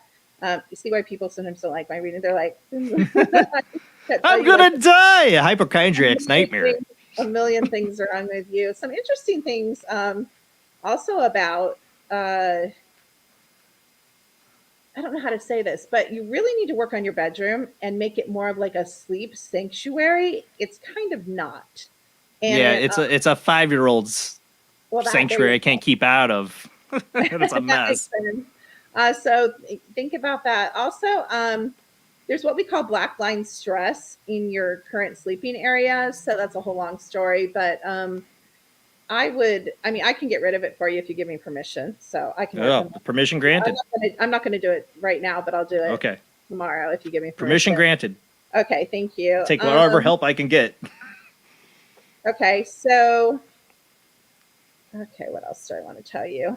You know what Palo Santo is? Are you familiar with the wood? Oh yeah. Palo Santo? Oh yeah. I have some.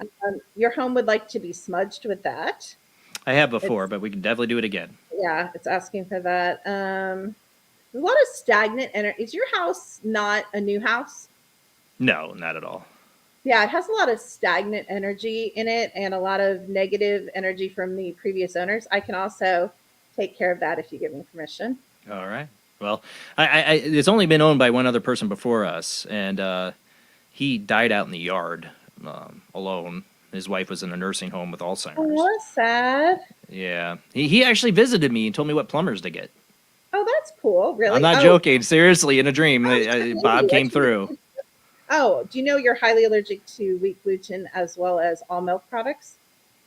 Well, that's not good because I drink milk and cheese and wheat and I have all that. Yeah, and as you get older, you're going to feel that, and you're not going to All like right. that. You'll probably choose to cut that out eventually. I like my cheese. I know most people do. It releases a chemical similar to morphine. I think you're developing. That I believe. Do you know what SIBO? They call it SIBO, small intestinal bacteria overgrowth is? No, not at all. Do you have stomach issues? Do you feel them? Yeah, sure, yes. Look that up. Okay. Yeah. Say that again. I'm writing it down. It's S as in snake, I, Mhm. B as in boy, O. Look that and MTHFR, MTRR up. Also, and I can remove this if you want, but you have a curse. Permission on you. granted. Okay. And a curse on the male line in your family. That would so- not surprise me. Also, you have. Wait, what's the? No, hold on. What's Okay. the curse on the male line in the family? I don't know. I have to look deeper at that. Okay, would it be on my father's side? Hold on. No, I don't think so. Mm-mm. It's on the other side, and it doesn't have to be like right. I mean, it can be way back. Because I feel like my father's side is cursed. That's interesting. Yeah. Well, you have a lot of Masonic. That's the Irish side. You have Masonic contracts in your family. You have a lot of soul contracts in your family. That need Oh dissolved. well, that would be my mother's side then. Yes. See, that's probably where that seems like it's. Yeah, the Masonic stuff. Yes. Yeah. I had a great grandfather was a Mason, but I don't know anybody else in the family that was. He was just like him, and none of his sons didn't want to have anything to do with it. Okay. I'm just trying to pull anything. I can't believe no one wants to read readings. Usually people burn me up with readings, so I'm just trying to see if there's anything else. I do have somebody waiting on hold here. We got to get to here in a second. Okay, you so. can go ahead. Let me see if there's anything. Okay, let's see what we got on the line. Let me Okay, find out who I that got on. sounds Who do we got on the phone line? My name is Zach. Hey Zach, another Zach. Hey, I got two Zachs now. How you doing, Zach? Pretty good. I don't know if this is my first time on the show, but yeah, welcome. So do y'all discuss paranormal things that happen? Because there's some weird stuff that's just been happening throughout time. Well, that, welcome, in the Zach. background. Yes, we talk about everything and under the sun of the weird and unusual on this show. Yes. Yeah. So when this house was being built, brand new house, it's never been lived in before. The workers were late at night, were working once, and they were saying that they saw someone here, and they should. It was only 3 guys. They were just doing finishing touches, and they kept saying that they saw someone, and some a lot of people were like, "Oh, maybe it's nothing. It's probably just your eyes." So, and then when we finally moved in, we were seeing stuff. Right. We're hearing stuff, and we tried random things like a priest to come bless it, and we had someone do sage, but it just still kept happening, little things. It's you'd see things in the corner of your eye, nothing major. Yeah, and finally we it's very started doing really started investigating, and it turned out to just be a bunch of black people living in my attic. Oh, go to hell. Yeah, another one of those. Wow. It's a Twitch. I'm about ready to start streaming on Twitch because I get these stupid fools and somebody on Twitch saying, I think this Zach guy's full of it. Yeah, I think you might be the Zach guy. I don't know. I knew, or maybe not. You called it. Okay, you knew it then. Whoever Louis the People or Poodle, Louis the Poodle, you knew it. But I swear it comes ever since I started Twitch. I get these racist callers. Oh my gosh. Yeah, go screw yourself, buddy. Yeah, he really had to lead into it. Last time they just went right with it, and I cut him off. He had to lead into it. Wow. Get a life. Get a life. You have nothing better to do but come on my show and bring that crap. Anyways, screw him. Moving on. If you want to call in, just so you know, I will hang up on you if you're going to be stupid. 6 years of doing this, I never had any problems until I started streaming on Twitch. Blame you and Jamie and Rob for convincing me to stream on Twitch. Look what I'm getting. I'm getting dumb callers. Aw. Yeah, whatever. There's always trolls. Yeah. But screw them. Yeah, see, trolls, they're like a mimic of the real trolls. Like it's a fractal thing. That's They're right. mimicking. Yeah. Hope you, bunch of trolls when you die take you. You go to troll world because that's where you belong. Anyways, so trying to go over the stuff that you're telling me. You got a lot of stuff. Like dentist issues. Yeah, I have trouble with dentists. I know I need to go. But depression, I've always had issues with that. So MTHFR, I got to look into that. All right, let's see if we got who we got this time. All right, who do we got on the line? Oh, they hung up. 860 area code. I don't know if you're funny business or trying to call. We'll see. Yeah, 6 years of doing this, and then just in the last couple months, I've been getting these jerk offs. I don't know. It happens, you get bigger, you start getting stupid people's attention. I guess I don't know. That's really true. Absolutely, yeah, that's true. So we've covered a lot of topics tonight. I've seen. Oh, thank you, John. I think this is the same John last time. Maybe I don't know. $10. Thank you, super chat people. You can definitely bad trolls. Thank you, John. All right, let's see. This person's trying to call. We'll give them a chance. We'll see who it is. You are calling into Paranormal Soup. Who do we got? Oh, they hang up. They keep hanging up. That might be a real person trying to call. I don't know. Yeah, I don't know if it's a line issue. I'll try picking them up on the different line if they call back. Try one more time. If you're a real person, if you're a troll, go to hell. Yeah, I don't know why people have to be nasty. I don't know. Okay, let's try it on this line. Let's see. All right, I got 361 area code. This is a different one. Who do we got? Hey, how's it going, man? I had a question for the good doctor. Uh-huh. Hello? Yep, I hear you. Yeah, so about portals. Yeah, so can you identify portals and stuff just through a picture? Yes. Okay, is there an email I could send you a picture? You can. There's a form on my website, a contact form, and my staff will forward it to me. If you go to secrettoeverything.com, just push it, and then you can send me a picture, and it'll get to me. Okay, because I have a portal. There's just tons of black people coming out. Yeah, all right. Jeez, people. Let me see this one. What the heck? What is up with that? I don't know, idiots. All right, I'm gonna remember that one. Writing it down so I can remember who these idiots are. I know. Oh my gosh. That was from Twitch too. Yeah. Hey, it's good you're a racist. Thank you. Oh, God, you're just so cool because you're a racist. Way to be a great human. Oh. Yeah, because you're a racist piece of crap. All right, we'll try this one. Let's see. Who do we got? You're on the line. 519 area code. Who do we got? Hello, it's Bill. Hey, Bill. Hey, it's good to hear your voice. You don't know how good it is to hear your voice, Bill. How you doing? Are you kidding me? Yeah, those are the last couple calls of the same jerk, so it's nice to hear your voice, Bill. Thank you for calling in. Well, thank you. And I'm not a racist. I know you're I not. would like to ask, how do you know? I would hope not. I'm just hoping the best for you, Bill.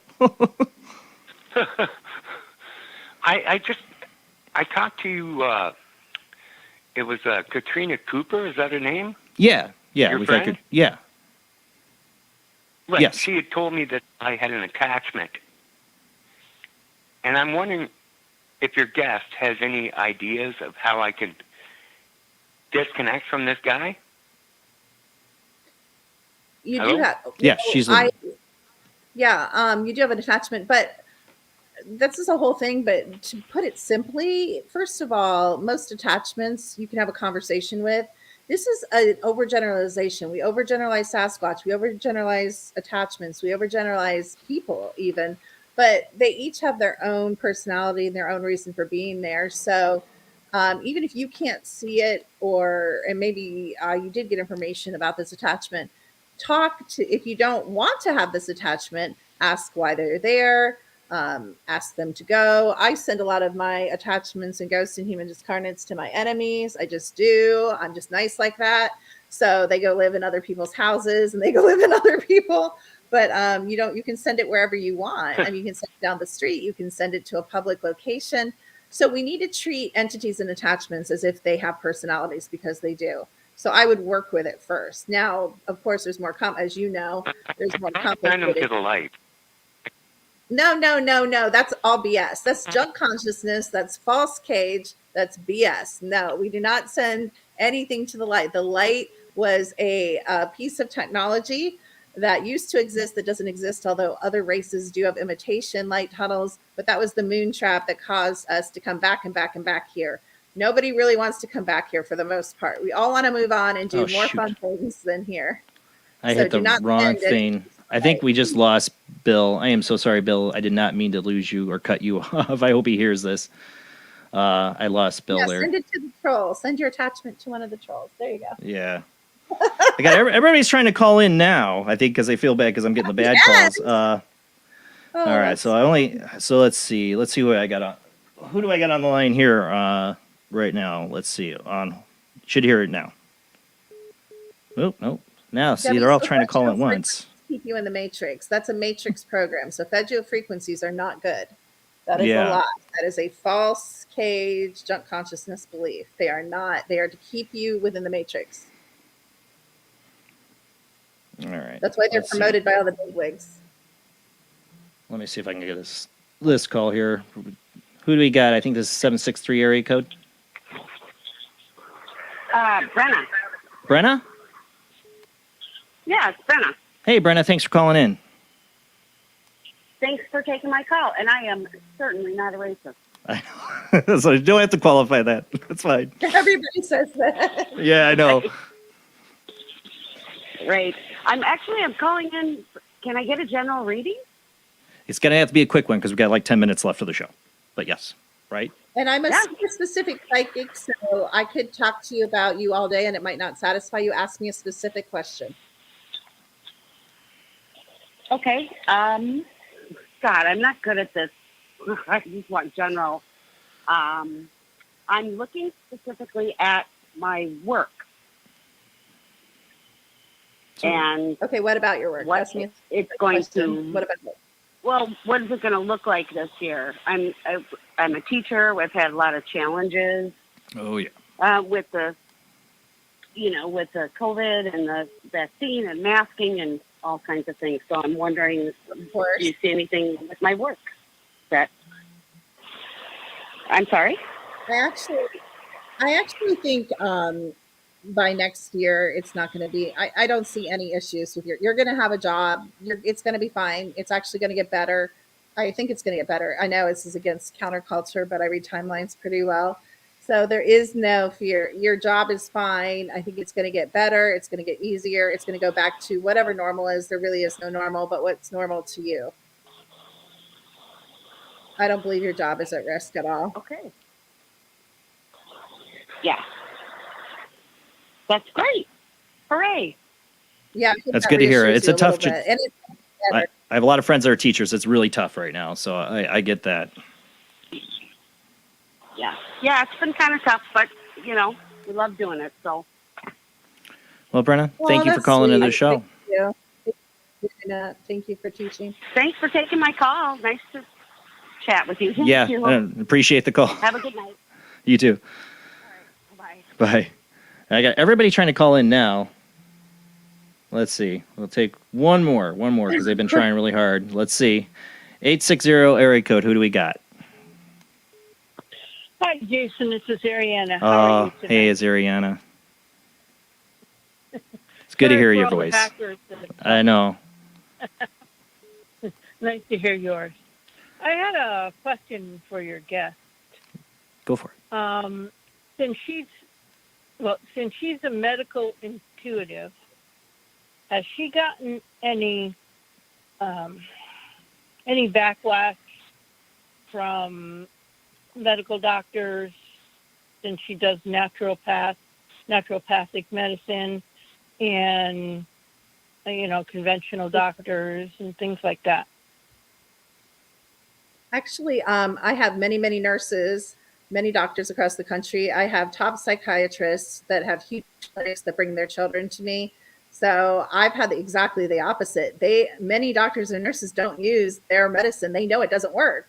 And psychiatry knows it doesn't work. They come, they understand the technology. I've had psychiatrists ask me which medication resonates with the frequency of the person, that we don't have to go through the guesswork of anxiety medications and depress. The body knows what's going to work. And so I do a lot of consults with medical doctors. They're really, they're very supportive. They also understand technology because this is the same technology, frequency medicine, that the MRI and the CAT scans use, and the echoes, the echocardiograms, and the ultrasound. They understand frequency technology, believe it or not. Okay. I know it's surprising, but they do. Because all the doctors I go to, it's same old, So that's why I asked, because every time I try to suggest something, it's, oh, no. Well, you have to remember, and you need to remind them, doctors work for us. They are not our authority. We are their authority. We pay them.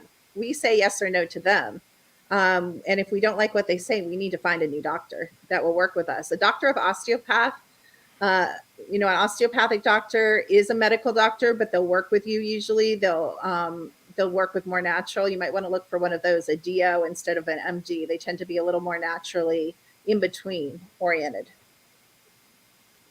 Here we got somebody in the Twitch. This is my problem with Twitch. Jason, no way you support this. Open your mind. I tell people, go do your own research. If you don't like what she says, fine. That's fine. We talk about all kinds of things different here, different views. I support open conversation. You want to know what I support? I support having a dialogue. If you don't believe her, fine. I don't say you have to or you should. Just look into it yourself. It's a problem. We can't have conversations anymore. Yeah. Right, Ariana? Yeah, definitely. Yeah, that's why I've gotten rid of a lot of doctors, because of what I feel is going to work or might work better than whatever they do. But anyway, that was my question, and I thank you very much. Thank you, Zariana. Great guest. Thank you. Okay. And hey, I said, hey, Zariana, I'm working on your call from the ITC show still. It should be out hopefully by tomorrow. Okay. Okay? Okay. All right. You have a great night, hon. Thank you. All right. Bye-bye. This person in Twitch is like, I'm going to report this. Or you report it. I don't care. Yeah, Twitch can kiss my ass. Frequency medicine is not against the law, and I am very aware of the laws, and I do not break the laws. So, yeah. I mean, if you don't believe it, you don't believe it. Fine. Dangerous to talk about things or discuss things. People, when you start talking about things that are dangerous information, then you're an authoritarian. Live with that. You're an authoritarian. You're too crippled by your own beliefs. You can't listen to something else, and you can walk away from anything you hear. You don't have to believe it. That's what people have a right to do. Freedom of discussion. That's why I do this. Anybody that doesn't believe in that, get the are out of here. Well, you really got some people stirred up tonight. That's why I have to have you back on again. That's funny. Yeah. Where can people? I want to make sure people get where they can find out where they can find your information at. Get your sites out there. And you know what? I just want to make a statement. I'm not against. I'm not saying. Did I ever say I was against medicine? I'm not against. No. I'm not You work against with doctors. life-saving surgery. My daughter's in medical school right now. She got into Johns Hopkins. I'm not against medicine whatsoever. I never said that. So it's just a twist. This is like I said, I work with doctors and nurses with their patients. We work alongside each other. We don't work against each other. I have no problem. Medicine is life-saving. And I think you should. I always tell my client, I told you to investigate and go You just look do into a it. doctor. Yeah, exactly. I'm probably the doctor's number one referral. I send people for lab tests and doctors all the time. I do not, and this is not my main scope of practice either, you guys. I'm a consciousness teacher. That's my main scope and I write programming for software and create medical technology. So sorry if you don't like that. All right. Yeah. Sorry. People are so crippled by their own conceptions of everything that they can't open their mind to anything. They just got to attack and be jerks. Debbie, You it's don't really believe it? hard That's fine. truthful information on frequencies and healing because they don't want you to know again, nobody wants you to know the truth about anything. They don't want you to know the truth about the paranormal. They don't want you to know the truth about UFOs. I think we've seen that. They don't want you to know the truth about anything.